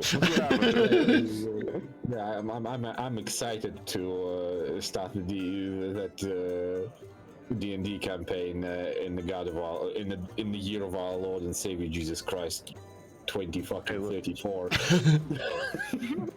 Grand Theft Auto 6 is probably going to come out first. Yeah. Just Okay. It's only 10 years away. Wow. The war is probably going to be over. Which one Oh, no, exactly? We're just starting. Oh yeah, no, but the war will be over by the time I start. Good DMs out of the players, I'd say either Panda or maybe Bean. So Nox has obviously been a DM, so we can't pick Nox. I would like to be in a game with Nox as a DM. I think Shay could be I think Marcy could be a good DM. Yeah. Adventure and ideas. Not think- me. Yeah. I think. I'm Well, not- no, Gemma, no. No, don't do me. Excluded from the club. All low, but I don't. That's a lot to handle. Well, here's the thing about it, and this is why I kind of like love the idea, like, because you could just do a bunch of one shots, right? Which I can understand, but like DMing is easy because how I started was basically a Hero Quest. You guys remember Hero Quest? Board game Hero Quest. That was literally how I started playing D&D. I used the Hero Quest board game, and I played with my friends, and we just made up a little story as we went along and stuff. So it was, it literally, if I was, and this is kind of like how you can like rail it back a little bit in scope, because this is big. This is stupid. I made this way too big, but it was supposed to be like an ongoing thing, so it's okay. Like my world building is too stupidly big. We're never going to see half of it, and only the stuff that we are going to see is literally me going, oh, by the way, this is because you're Dragonborn, this is how you know this, this is how you know this. And, that is a little jarring sometimes, especially for, like, certain players, like, because you want to see the thing, you want to see it up close, you want to be able to look at it, you want to be able to kind of research it yourself. Not just be told by, like, you're Dragonborn that that's how dragons do things, because you've never met a Dragonborn before, But with... Can I just say something when you're done? Okay, sure. When you can go ahead now if you want. Oh, I wanted to say that I would like to try DMing, but I kind of have more fun being a character. Yeah, I mean that's completely fair. Like I said, I'm not really up to doing DM because I don't know what I'm doing. Well, I mean, Basically. no DM does. Like, even now, I barely know what I'm doing every session. It's just the thing that I'm good at is winging things. Even if I do a lot of prep, most of it's winged. Like, session never goes as planned. Just get good at making I would like shift. to try it at some point, but Well, not right now. My point was that, like, if you want to rail it back in scope wise, you just go back to the original of what it is: Dungeons and Dragons. You take dungeons, you put your players in a dungeon, and then your storytelling is just you go through the dungeon. It's not. And then Tom Hanks goes to Chicago and kills a guy. Well, exactly. You don't really need much. You just need, hey, this is a room. This is a bunch of rooms that you have to go through, and the story is the characters and how they're getting through that situation. That's the story. You don't need any big bad guy. You don't need any, the elves were at war with the dwarves for 16 years because of some princess who fucked an orc, or, whatever. Like, it's not needed. Sure, it's nice, but it's not needed. Like, any DM can do anything. Children can DM, for Christ's sake. Yeah, my niece is doing like a thing with her friends, and she's only 10. Oh, No, 11. 12. Not fucking I can't remember. Okay, it's all right. You don't need to remember the age of your. It's not why we're here, Gemma. I know, sorry. So here's a question for you guys. Are you having fun playing your character? Yes. I am having fun playing with my character. Okay. I'm Bean? having fun with it. I'm enjoying her, yeah. Are you having fun playing your character? 100%. Okay, well, that's good. Absolutely. Yeah, and to go back to your DM question, I think an idea that could possibly be fun Yeah. is having little one-shots of how our characters got on that boat in the beginning, right? That'd be fun. Oh, Yeah. that'd At be some cool, point, yeah. right? Like, how did Ruby get there? How did Penny get there? I mean, we talked about it. How did what got us there and what's driving us? And I think that could be. I don't know how we would I do that. DM Yeah. a session of Penny, but there's all there's all kinds of ways to come up with like a little story, and I think that could be fun. I love agree. Penny. Penny is that's the neat thing about you is that because we're not playing specific rules, that we've had so much flexibility with all of our characters, right? And that's made it so much fun that each of us has little secrets, little things, and that's been neat. I will say I will say that's like the hardest part for me sometimes, because like keeping track of all that is hard, especially when I'm relying on you guys to be, transparent with your characters, because I don't have time to look through all your character sheets all the time. But like that's Is Shay, like the only one that doesn't have secrets? yeah, pretty much. I can't cast invisibility. Yes. Oh, I guess that's a secret. But like I've enjoyed giving you the flexibility of being able to create these characters, and like literally like talking about it, being transparent about the characters and how they are, and how you can evolve that, and that's nice. If I was being like, if I made it like a little stricter, like I want to say like some of the spells that like Derek can use, for instance, like fuck that. Some of the spells that Nox can use, fuck that. I'd probably take some of that away, just because some of them are just It's not like you're giving me a lot of people with weapons to deal with anymore. Well, no, not at the moment, no. But like that, like my point is that like it's so specific and stuff. Like it literally is like I don't even know what that spell is. Like I'm not familiar with it, so therefore I have to look it up, or The stain one? Well, no, just in general. Like for instance, the fucking gem thing that Derek did like 2 sessions ago. Just like like that's overpowered. Like I don't even know where that came from. What book is that from? I have no idea. Like this is essentially why I started again behind the scenes stuff. I started telling you specifically what spells I have prepared. I have a double barrel shotgun as a warlock, so every combat is me just blasting from either one or the other. So I'm telling you in advance what I have, just so you can. I would say that like know specifically in like future situations, I would probably maybe limit options a little more, specifically with spells, just because it's hard to keep track of the amount of bullshit the characters can do. This isn't just for you. Imagine if Penny would have been a Verdan, like when I first came to you. I was like, I want to make a Verdan, and I had all these plans in my head, and it's gone so different, and it's been so incredible. But it's not like openly broken. Like we talked about the fire thing and why that would make sense. And we talked about the ability to essentially cast magic as like a focus in different manners. Your bird having the ability to, because it's attached to you, because it's essentially your magic the way it works. Nox has had his own bullshit that we've kind of talked about too. Derek as well. Like anyone who's got any type of magic that is arcane in nature has a very unique way of dealing with it. I just feel like maybe if I was smart, I would have limited the spell casting abilities. Maybe just a little smart, because then I'd know, like, okay, he's casting Firebolt, like I get that, I'm running out of water, guys. Don't worry about it. Everybody drink. We have so to hydrate. We have wait. What was the other thing I was gonna say? Stretch, hydrate, and stretch. Oh yeah. Here's a question.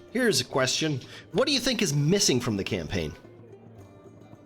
Links. I knew you were gonna say that. Sin and Woe are missing from the campaign. But on a serious note, though, what do you think what is potentially missing? Because I think we got the. My ability to RP. Well, there's a bit of that. You're not wrong. Call out finally sees the light of day. Level ups every fight.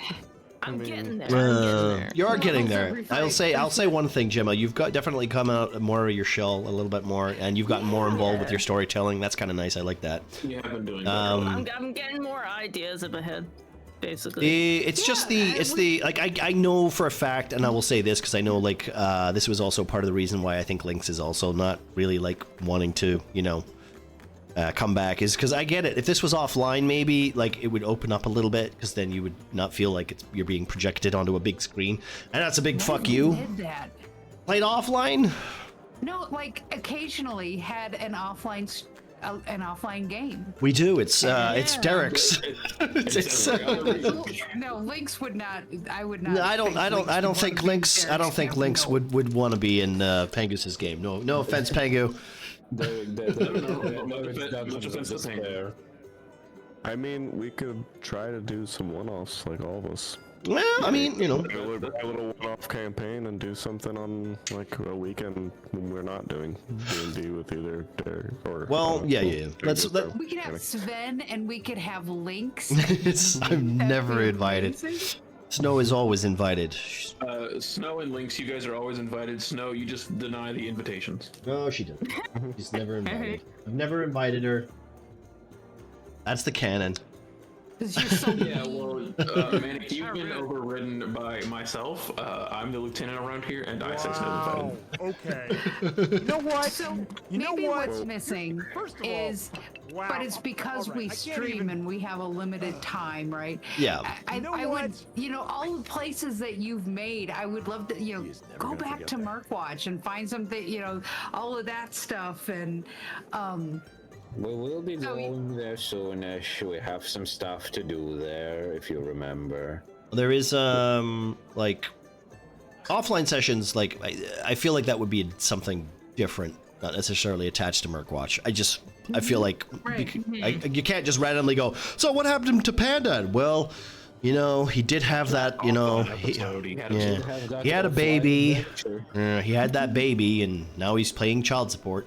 Fucking chat would be livid and confused.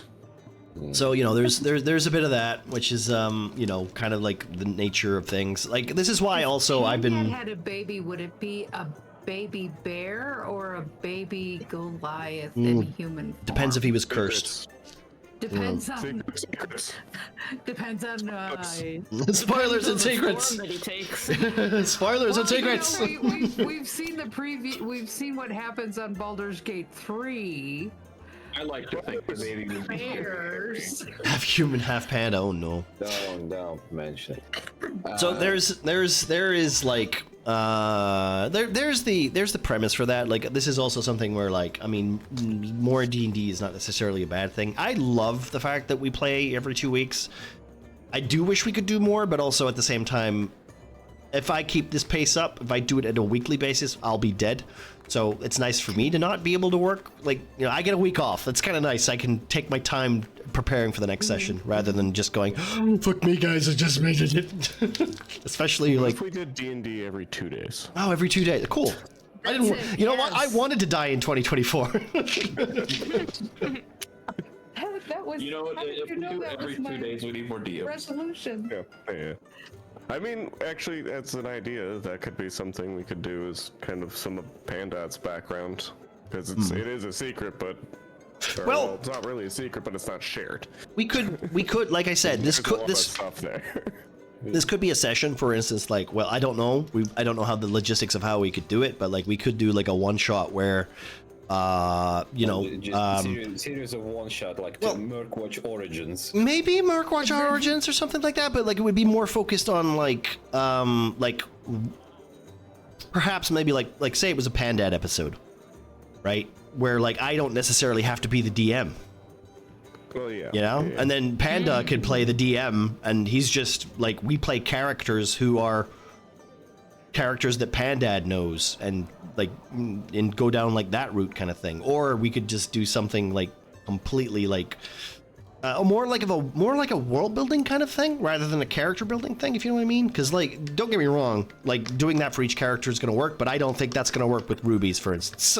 I just don't think it's going to work. How's it gonna work for mine? Because I just don't think it's going to work, Gemma. I don't want to You talk go too do her long. past, where someone's playing my father, someone's playing my mother. I don't know. Jesus. Yeah, but that's just like that's less work. That's less work for you.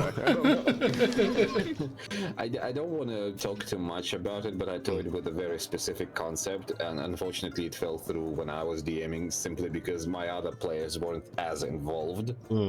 I reworked the rules for the crit fail and crit success, specifically because I framed the campaign as level 20 heroes essentially sitting in an old tavern and sharing the stories.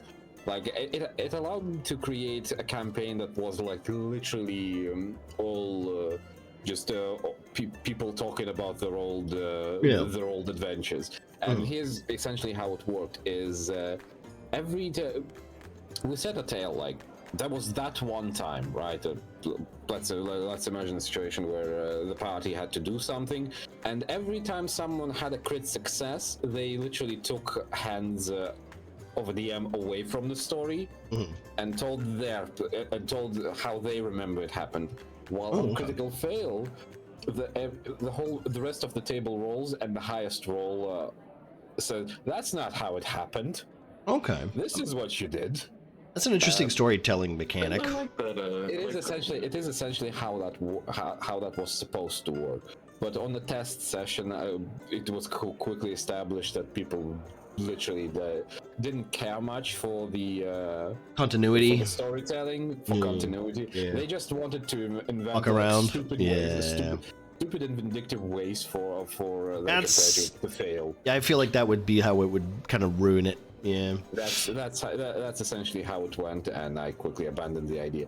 But it is a good way to essentially frame any campaign, like the adventurers just sharing their experience with a new group.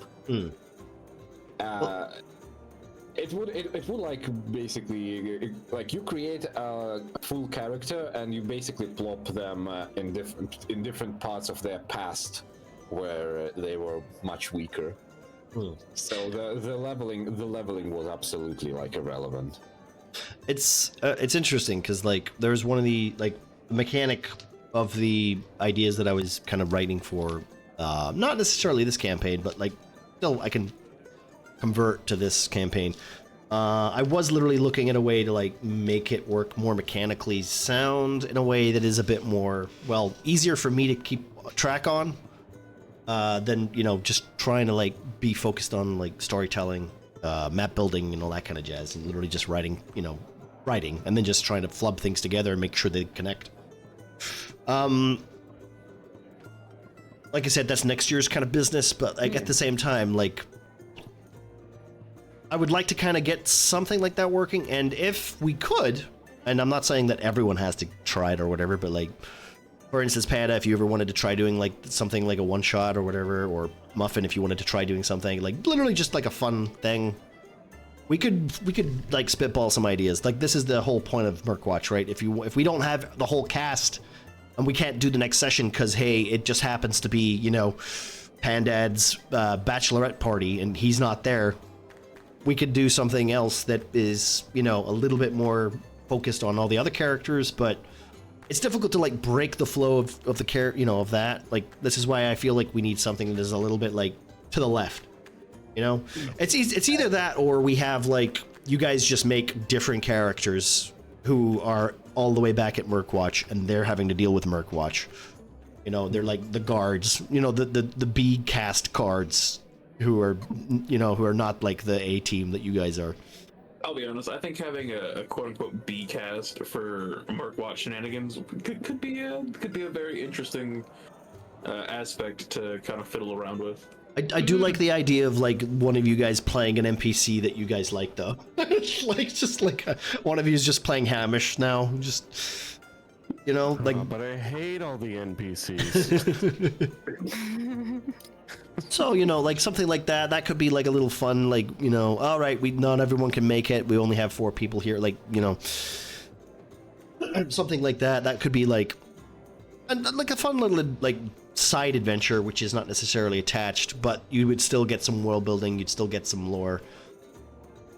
You know, you could literally go, oh, wait a minute, aren't we getting our asses kicked in North Camp when this is happening? Oh yeah, you know, like it would be nice to have like, you know, kind of like a different point of view from the events. Right, so like a meanwhile kind of thing. Like, yeah, like a meanwhile, and then like you're like, what? Who are we? We're Northwatch Guard members? Oh God! Oh no! You know, like, and then you know that we could play like from the other side, and you know some stuff like that, like weird little like one-off kind of things. That could be an idea. You know, you mentioned the possibility of the evil campaigns earlier.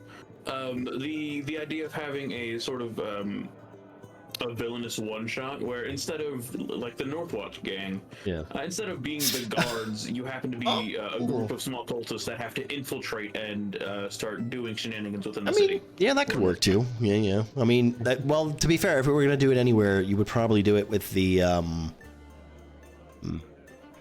dwarfs, maybe. Why the city's closed off, you know. Oh, like that underground city that we went to?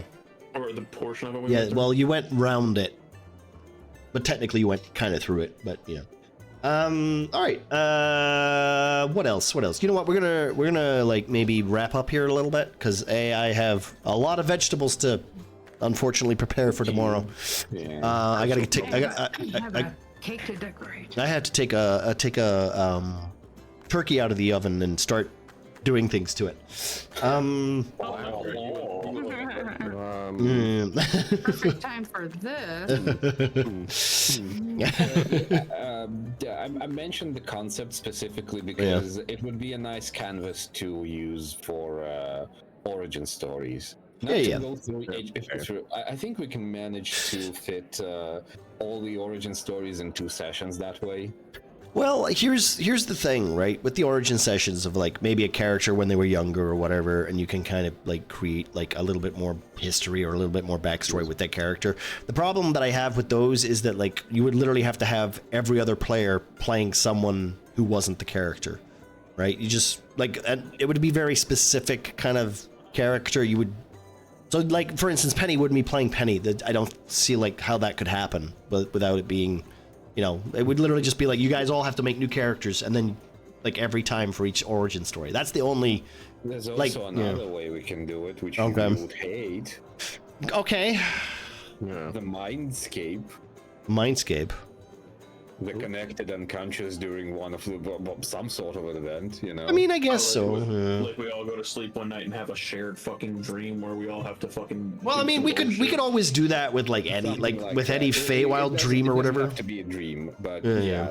essentially this way we can both play our characters as is, but act as observers Yeah. and help each other deal with each other's memories.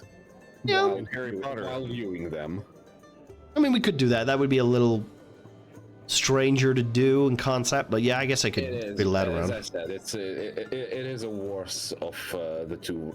I feel like the easier way to do it would be like a, character, younger version of that character, like a pivotal like moment that would kind of shape that character, made them go off in that direction. Like, so for instance, Penny would be like probably with the Wood Elves. So all of you guys would be playing some Wood Elves.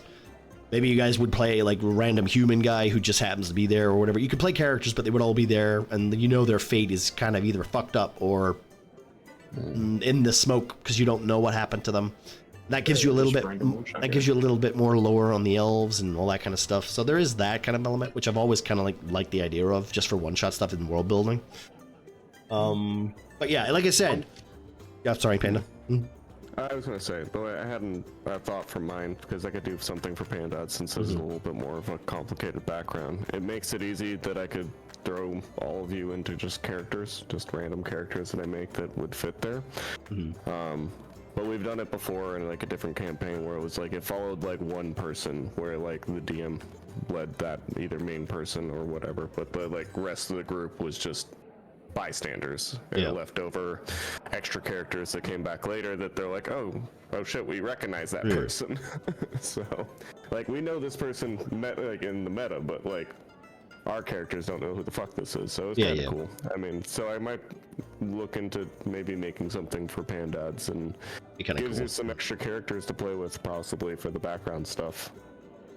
Well, that's essentially it, right? Like it's easier to get like glimpses, but like if you want to do like, if I wanted to do like the Snow White episode, with all that lore dumping, with a character specific, like for one of your characters specifically, I mean, I guess I could technically do it with Gemma, but Gemma, you'd have to be a bit more like concrete with how your backstory was and how it is. Penny, yet again, with the Wood Elves and stuff, that's kind of already cemented. It just needs to be shown. I Shay, think a cool story would be doing actually the high elf part, well, where yeah.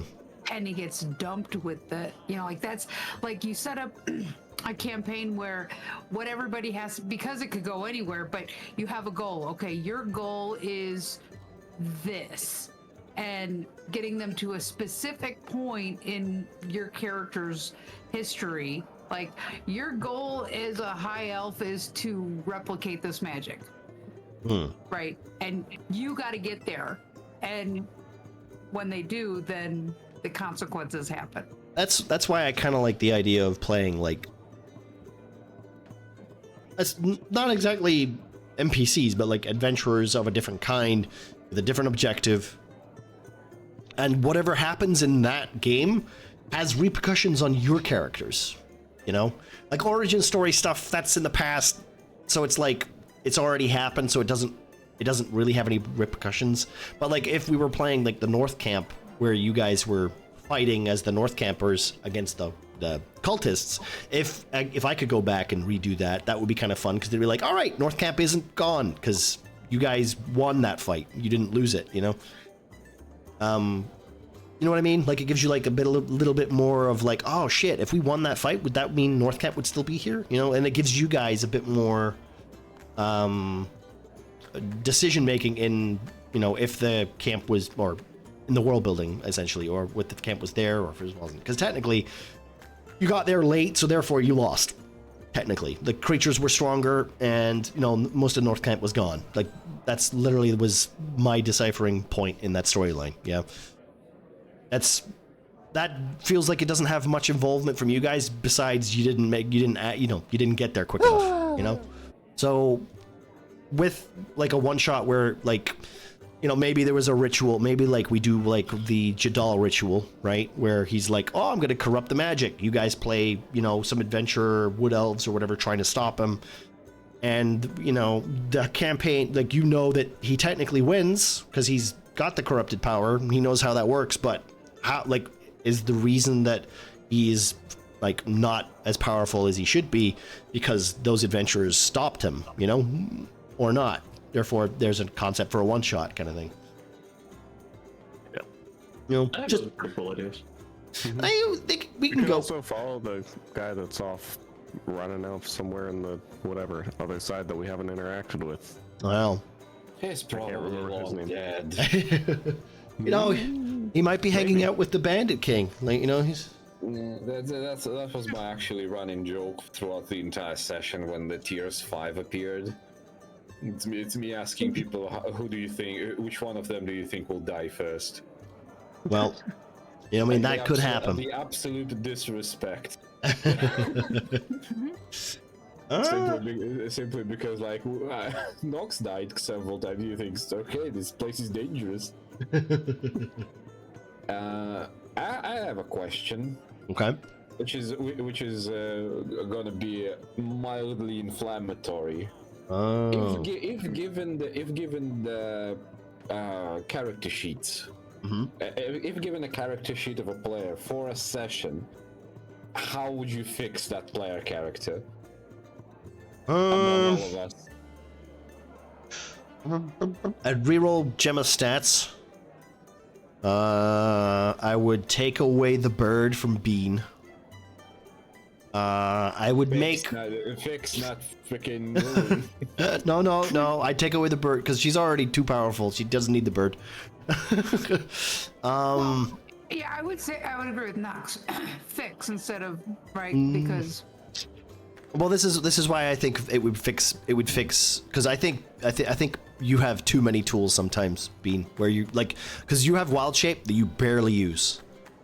You know. Because I see, and this is where like I fail as a druid, I guess, because I think if I become you, but because of how the movement is, right, I can never get close enough. Like when I turned into a boar, what happened? I had Derek on my back. That's all that I could never get the char. I could never get the actual things about that animal to play out, and then you can't cast magic because you're an animal. So all you can do is you can still technically wait. What is it? Well shape. I know it limits you a little bit because of the way the action economy works with druids and stuff. But like that's just why I'd either take away wild shape completely then or take away the bird. Like I would give you an option, like one option, and make you focus on that a little bit more. Just because I think, well, bird works. You like birds. This is true. But like at this point, like the bird is more attached to your character than it is anything else. I think the downside to the bird though is the fact that it has a different character sheet, which is just it's one of those things where it's just like so many abilities, you know? It's just a list of abilities, so you know? Croaker. That's my problem with Croaker as well. That's what I would do with Croaker. I would get rid of Croaker. Not fixing me. I'd say it's fixing you because it'll have you more focused on your own character rather than your quirky. The character. Okay, this is the difference between Nox, right? There's Nox and Croaker, the character Nox wishes he was. I essentially compensate my lack of firepower with giving myself a real-time strategy view of the battlefield. Yeah. I completely, I get it. I understand it, but this whole time, Croaker, you have been used in a fight once throughout all the 46 weeks they've been going at it. And the problem with that is because Croaker is not even a glass cannon; it's a recon tool that can be used in roleplay for funnies. It all stems from the fact that I am not very capable. I feel like I need 2 or 3 more levels just to quickly like rebalance Nox more into the combat. Yeah, and not my regular shenanigans. So for now, broker is not a broken thing. It's not something that can be taken away without without saying, okay, Nox just sits on his ass for like 2 years now. Well, it's trying to become stronger as is. It's what, like, I say fix is not really the word I'm looking for. It's more like optimize to the point where it would be a little bit more. You know, you've got decisions to make. Like, for instance, like I would take away like some of Derek's spells. Just cut the weird fucking spells out. Cut them out. I would. That's with Shay. I'd take your shield away or your plate mail. That's what. That's what I would do with Shay. Honestly, I'd be okay. I can't imagine what you do with Pandad. Hey, can anyone guess what I do with Pandad? Nothing, most likely. I want to say that the shape problem is really, really easily fixed. Oh but you no! told me to Hey, fuck off. To fuck off two separate occasions. You told me to fuck off with that particular monster. Hey! You don't need to. You don't need to worry. You don't need to worry. Okay. I have mentioned multiple times that I'd be okay with either losing the shield or the armor being damaged. Well, here's the thing. Solutions are being created as we go. Fair enough. That's all I'll say. Okay. But what is it? Ramas, I would probably just not allow monks. I think I'd add monks to the artificers' roles. I think that's what I would do. Just like my fucking goblin boy, you said no to. I think that's how I would pick Ramas. Panda, I would get rid of his fucking bullshit smite. That's my brand. Yeah, that's whatever the fuck it is. It's broken. I hate it. Why is every creature we run across now fire resistant? Yeah, why is that? Yeah, I wonder why. But no, I mean, I'm actually quite happy with your characters overall. But like, if I could, like, if I had full control without like taking away some of your powers, I would probably do those things. But like I said, I've given you them. Now I have made my bed and shit in it, and now I am in it. Okay. No, and that's fine. Yeah. The question was mostly as to see what crutches you think we use to kind of step away from them. Well, this is specifically why I'm researching into more melee stuff. This is why I think like with Penny specifically. I mean, it worked very early on because Penny didn't you didn't really know what Penny was, so we were kind of just branching out in lots of different locations, like different ways, you know. I think you wanted to be from the start. You said you wanted to be a wildfire druid, and that's what we had essentially settled on. Mm-hmm. Yep. Which is not really a transformation, wild shape kind of focused, druid, not at all. So it makes sense the direction that we went with that. So, reverting on that now would just be pointless. I don't think it would make much sense. Yeah, I don't think, as I said, I'm not that upset about most of the characters. There are times where I'll play up the fact of my upsetness. Like the Derek thing, fuck, shit happens, Rolls just didn't play. I rolled a 20, I broke it, but he cast it again. So, I mean, he used the spell slot. What can I do, I mean, if I was going to be a really, I could have said, well, it's already seen you cast that spell, so it gets advantage. I could do that if I really wanted to. But it's the first time he's using that spell. I'll let him have his moment. I'm not going to take that away from him. That would be a shitty thing to do. but down the line, you're going to... Oh, yeah. Hey, listen. Hey, there's a reason why we're fighting fiends, okay? They have advantage on magic rolls. Pretty cool. So yeah, I mean, overall, I don't think.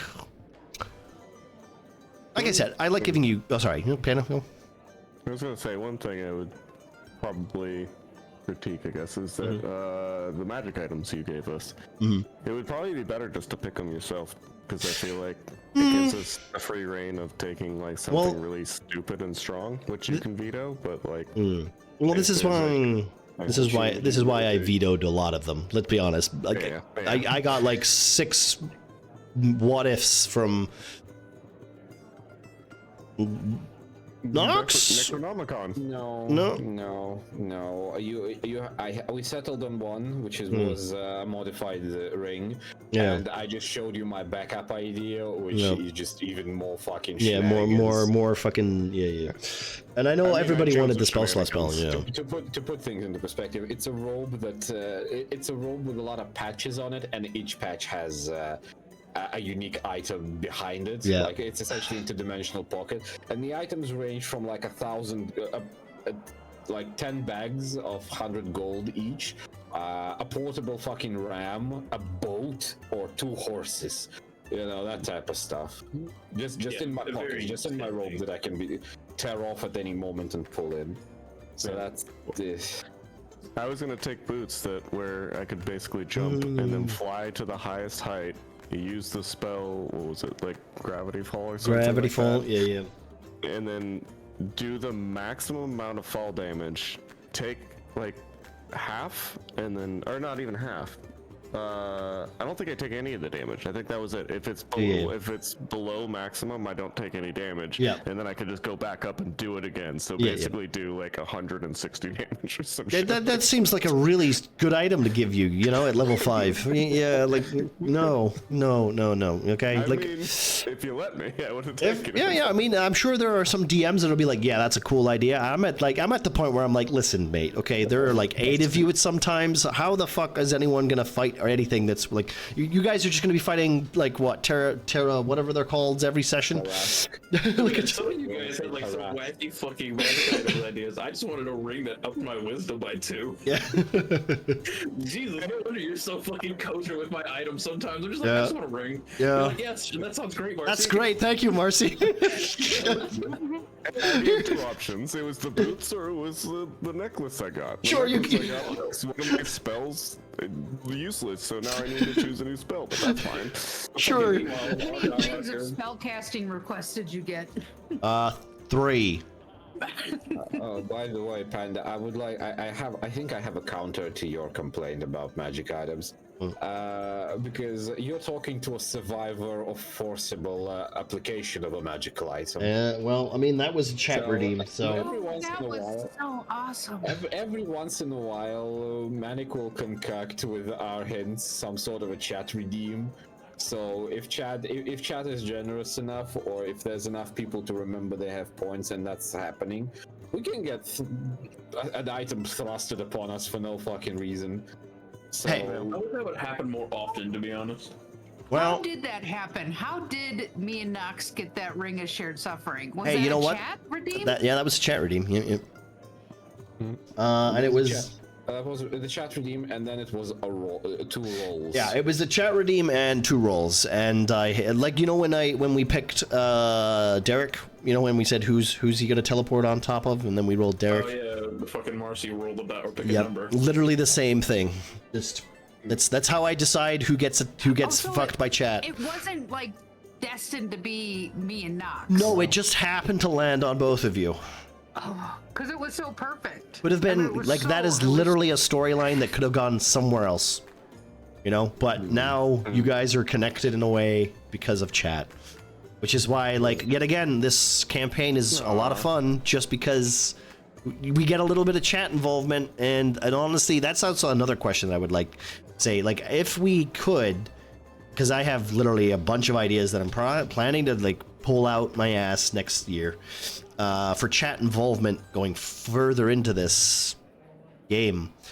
And this is like chat involvement in a way of like storytelling, map building, NPCs, all that jazz. Not the inspiration bullshit, not the disadvantage bullshit. That is, I've found through this year, is a little too intrusive. And it's just, I don't know, it kind of ruins the vibe for me. So And people are a little bit trigger happy on removing stuff. that there is a little bit of that too, right? Like, Eric. He's not here. Merry Christmas.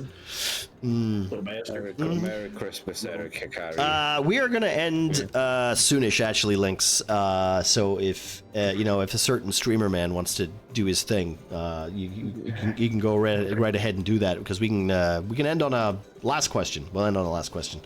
Because otherwise I'm going to be jumping out of here. Yeah. A little Right. Yeah. Go for it. Go for it. Pandad, right? Yeah. Shout out. Can we shout out? Can we shout out Pandad? Yeah. And also, thank you, Panda. I swear, if you're typing out shout out Panda, Wow. that's Amazing. Thank you. SO Pandad. There we go. We got him, buddies. God damn it.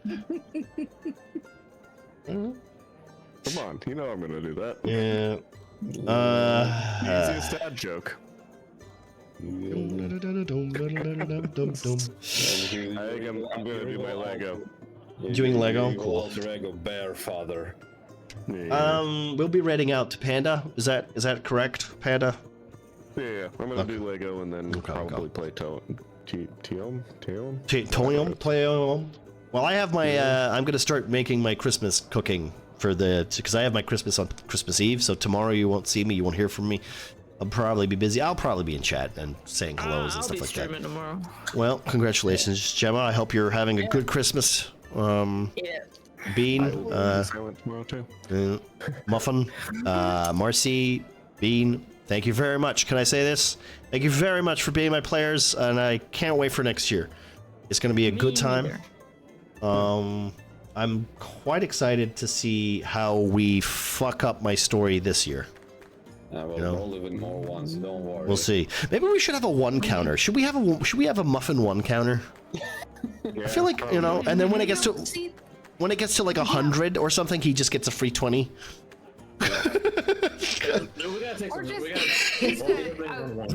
Sorry, Bean. Yeah, 1 counter, and when it hits like so many rolls, 20 rolls. Yeah, 20 rolls. Yeah, no, 20 makes sense. And like each time, like you could even make it a running thing. So like when he hits 10, well, it would make little happens. When it gets up to 100. I think it would make more sense because with his patron, like technically chaos, etc. Like it would kind of like fit that vibe a little bit. Right. I get a coupon for my notch 20. Nice. you get it. Thus far, you're the only one who actively needs them. Buy 10 cups of $6 coffee and get a free one for $3. Hey, yeah, that's pretty good. Right. Oh my lord. The best part, I won't be the one. I feel like I won't even be the one to use that 20. It's gonna be wasted by chat or Manic or something absolutely stupid. Hey. Can I have a perception check? Okay, cool. And you used up your 20. You see nothing in this You see- corridor. No. Hey. If you roll a 20, you'll see something. Okay. You see. Otherwise, I wouldn't ask you to roll. Someone You'll drew a see dick on Derek this one running off particular with brick. a wacky staff. God, Yeah. none of us saw that stupid staff. Well, he did run off. And now it's your friend. Don't worry. Now What was the last question, Manic? All right, So we last can- question. Yeah, okay, we'll do the last question. Panda, if you need to, dip and go get ready or whatever, you can do that, buddy. I'll probably do this last question and Okay, then jump okay. out of Discord and. Okay, well, we'll tell you what. Shall we ask you first then? Yeah. This last question. I think that's fair. Okay, last question. So, who do you think is the player of the game? Like, if you had to literally say, out of everyone who's been a cast member, who do you think is the player of the game? Who do you think has made the most impact in this campaign? Definitely not Derek. Like, just from your point of view, not like story wise, because everyone would Say pick Shay. Penny, right? From this point. I mean, yeah, but I would say Shay. Okay. Yeah. Been a pretty good leader of the group, and And the lieutenant. leaned into that role a little bit more. Yeah. Right now, I'm the lieutenant. I have to be more of a boss. Yeah. And you've leaned really heavily into that role too. Oh. Okay. Well, I kind of always fit that role in a sense too, and I think. I would say, like, if there's two characters that are very familiar in a sense, but like kind of different, but not really, Panda and Shay kind of fit that, definitely give off the very mommy and daddy energy, of the group. Oh no. Yeah, I know. Yeah, this is Written really. in the stars, It was a really weird thing to say out loud, but you know what? It's there. I'm fine with it. I'm not objective to it. I mean, I'm fine with it too. This is where I'm. But the weird thing is that the pregnancy doesn't make any sense anymore. What is it? A quarterling? Everybody calls me Pandad, but I don't have kids. I don't understand this. Panduncle. No. Drunkle Panda. Grunk Panda. Yeah, Grunkle Panda works well, actually. Oh my god. Okay, thank you, Panda. Oscar. Yeah, I'll see y'all in a Okay, little bit. yes. I'm gonna jump out of the Thank you very much, Panda. Thank you very much. Appreciate you. Thank you for the betties and all that stuff too. See y'all soon. Nox, player of the game. Who? I'm not going to nominate myself because I have integrity. Okay, yep, sure. I'm not nominating Croker despite the fact that would have been hilarious. Yeah.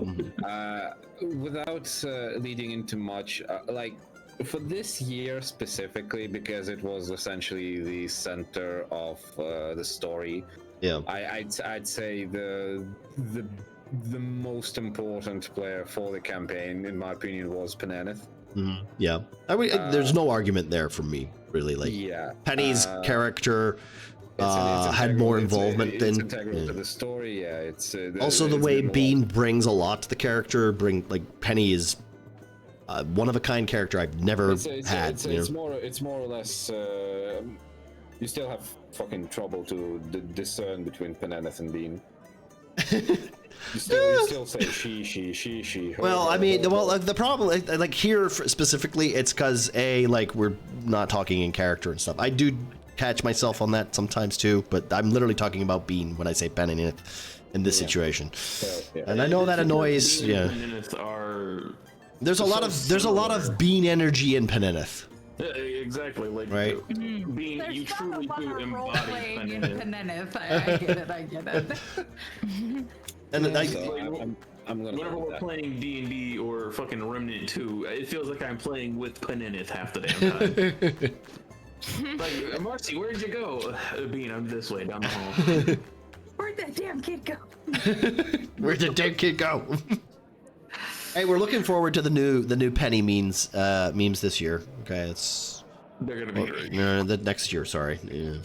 All right. Okay. What about you, Shay? What's your player of the game? What's Player of the, like, most valuable player? not even most valuable player, just a Or, like, character who I think who you is think is like brought the most, who has maybe changed your opinion on how D&D works, or hell, maybe just somebody who has taken a situation where you'd be like, I wouldn't have played that character that way, but here we are. It could be anything, really, just like your player of the game. Like, who's the player that you look out the most and go, that, yep, here's something zany's gonna happen, or like this is not something, you know. If we're talking about just wacky shit, Nox. Okay. Fucking Muffin. Muffin is always up to something weird shenanigan bullshit. He's always got his thumb in every pie he can find. Yeah. And by God, if he can get his hands on a fucking oversized weapon, he's gonna fucking do it. He's very he brings a lot of energy. This is where like Bean and Muffin, like, it's really strange because like you have the same kind of character aspects, but in a different way, right? You guys have the same attributes, but you lean in the opposite directions of each Yeah, other. yeah. I couldn't say it better. Like, there's one where it's like Nox wants to play a chaotic character, but unfortunately has to play more of. But now he's the sergeant, He has to play more of a responsible role because Bean is playing more of a chaotic character, and it's like you can't have two chaotic characters. That's just too much. It's too weird. So it's a beautiful like Jenga tower of nightmare, I want to say. That's a great fucking way to explain it. The Jenga Tower of Nightmare. Well, but it works so well. It works so it's can I say, I like from the bottom of my heart, I love the both of you because your characters have made this campaign 100 times more enjoyable for me. Even though I want to say that, like, you know, Muffin's reaching for the Xanax, and you're just like, oh no. Come here, Nox. I want to talk to you. Get the fuck away from me. Not again. Okay, all right. Get away. All right, Bean. Who's your player of the game? You know, I'm gonna go with Croaker. You know, okay. The way Muffin plays his character has taught me so much, but like the way he has Croaker / Bat, right? Whatever, you know, like that episode when he had Croaker drop the little fire sticks on fire barrels, right? That was so smart. And so Croaker's always out there getting more information to all of us, It's actually really weird because like we made the joke about like, you know, like Panda Dad, Shay Mom, Nox is definitely the uncle. Oh yeah. He's fine. Yeah, unfortunately you just are. That's just like you don't want to be. You're like I'm not even the cool side. The cool type of uncle. I'm the uncle that sits on like 3 registries. You're the uncle that like hates his nieces and nephews. Get away from me, kid. Hey, it's Uncle Nox. Cool. Why is he on Skype on the Thanksgiving? Oh, because we live like 500 yards from school and he's not allowed. Stuff like that, you know? Yeah. Okay. And what about you, Gemma? Who's your player of the game? Who would you think has brought the most energy? Who has made the characters the most alive to you? I'm not gonna say me, that's for sure. I mean, you know, you can say you if you like. I mean, no one will believe you, but okay. Exactly. But not really me. This is not. Lie to yourself isn't alive. No one believes it. Yeah. No. Yeah, I'll say Nox too. Okay. Because I win. he does bring the. He brings Well, You just get the 20 conversion. Just remember, okay, that technically we don't have Derek, we don't have Alpaca, we don't have Ramus. We like there are 3 votes that are still in the air. I'd love to hear their answer sometimes for this question. I don't care. Not participating in an election does not change the outcome of the election. Fair point. We have more than 60%. We have more than 60% votes present. I am okay. I would say Derek too because he's like always hiding shit, but Nox Like- is more up there. I'd say Derek is like yet again, like Derek brought like a much needed kind of level set of Jenga pieces. Derek brought his country of. Yeah. There's I'm a not bit of gonna that. say me, but I'm getting there. Mm. Not me. Yeah. All right. Well, thank you very much, guys, for taking part in this silly Murkcast. I don't know when we'll do the next one. Maybe if there's not enough people to do a session, we might just start doing Christmas this. special. Maybe it might be a next Christmas special. I think this is a kind of fun format. We could maybe like we could do like another find out where our characters are. You know, maybe if I'm actually like prep some things, we can have some clips of like our best moments, you know, maybe near deaths that, you know, what you know, there is one thing that I would like to do during our sessions, which a little bit more, which is a little difficult to do, but like clip some of the stuff, just so that we have it. And you know we have it we have it like available to like show off like some funny bits or something, because that's a lot of information that I got to go through that. Yeah. As I offered many times, just make a clip, shove it to me, and say edit. Well, even that isn't needed. It's just I just like if we could clip some stuff where a funny thing happened and we have it, then we have a version of it, and then we can like, you know, make a silly little clip show or whatever, or even just like some like the fanboy time. Yeah. Well, I mean, I need to go back and literally do the clip of Othak talking to fucking Muffin, like just like, where are we meeting? Not here, and just leaving. Just Like, I was very tempted to just stay in my spot for that particular moment. It's like, okay. there was no time. He didn't tell me to follow him. Just Such a good fucking interaction. Just, where are we meeting? Not here. And just leave. What a fucking moment. Thank you so much for watching today's episode of Murkcast. We're trying to wrap it up for like 10 minutes now. well, yeah, it's also because Thank you Panda's. so much for doing this campaign. Don't mention it. Several of us were like, we need to do something. You're like, I'm ready. I wanted to do something. I've wanted to do And something for the longest time. I would like to thank you for helping me develop my yeah. RPG skills. Hey, like I said, it's been a fun time. I've enjoyed it. I wouldn't trade it for the world. Thank you very much, and I hope this next year we get on a little bit more. You know, we find ourselves some I don't know. Hell, what kind of plot twists can we get into? Who knows? You know. Panda's microphone's not working. That's the only reason I'm not rating. Microphone is not working. It's literally the only reason I'm not rating right now. But it was working in Discord. Yeah.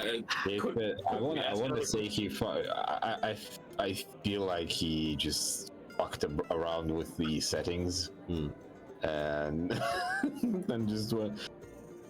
He also probably just updated OBS. And his, did he? Because okay, then he'll literally need to reset the. He hasn't been streaming for such a long time. I don't think he launched OBS during that entire well, if time. he will literally need to change the mic because it sets it to default. He did record a lot. He did record stuff, but I don't figured he would update it. I don't think when he was recording he was using mic. You know what? went Let's. offline. Yeah, I know he did. Let's not. You know what? Let's just keep it going for a little longer with the chatting because let's not focus about Panda's OBS problems. Okay, this is not what the VOD is going to show later. It's not about it. I wanna. Is there? Okay, here's a question, just out of the thing. If you guys have anything that you want to throw out for the last minute or so, I mean, you know, anything at all that you are looking forward to this year, or D&D wise. No, D&D wise. So, Yeah. So is Penny's character still integral, or can he die? I would say if he died, that would change a bit. That would definitely make the world a little bit of a ooh, because that's well, if you think about it, Newt Hearth died originally, and that was the essential essence of that magic. So it did rebirth itself. So it could happen again. It did take 1,000 years for that to happen, though, so think of it as like 1,000 years of darkness, almost, unless you had like another way around to beating the big bad guy. You know? I don't want to say like plot device, but like there's a bit of plot device attached to Penny. Maybe but you don't die though. well, if Penny does die, then I have to start going. Oh well. Shit. Well, okay. Oh, mic's working. All right. Yes. Cool. Good. Okay, mic's working. yeah. Good. Oh, look at that silly little keyboard he has. He's got a little. So tiny. That's the No, one that. how do you work without a number pad? That's the one that I've costed got him like a keyboard with no 50,000 number pad. million pennies. I'm loving how chat doesn't have a clue what the fuck we're talking about right now. Sorry. Panda has a very small keyboard that he custom made himself. Okay. Well, anyway. yeah, we'll see you guys later. Thank you for watching, everybody. and we will. We'll see you in the new year. I will be back on Monday because it's Christmas for me, and I'll be sitting on my ass eating chocolate and beer. That's probably what I'll be doing. We have our New Year's affiliate 2-year affiliate stream that's coming up. That's gonna be. I have to literally put a poster out, or I'll just do an announcement in my Discord. If you're in the Discord, you'll see it. There's gonna be a giveaway at some point. I'm gonna usually do some stuff. I was tempted to do a giveaway for Tailspar because it's on sale right now by like about $2 or whatever. But like, maybe I'll do a Tailspar giveaway on New Year's Eve. Maybe not. Who knows? We'll see. I'm gonna do a bunch of giveaways for Manic, since it's this thing in gonna be anyway. a celebration, can we Yeah. change the 10 shots you owe to Bean into 10 Jaeger bombs? I mean, I have a bunch of cocktails, so now that Beans like poisoned 12 me. from me. Yeah. You have 12. So yeah, so literally that's what's gonna happen. Anyway, see you. Goodbye. Follow Panda. Right. So yeah, I mean, I literally have like, I have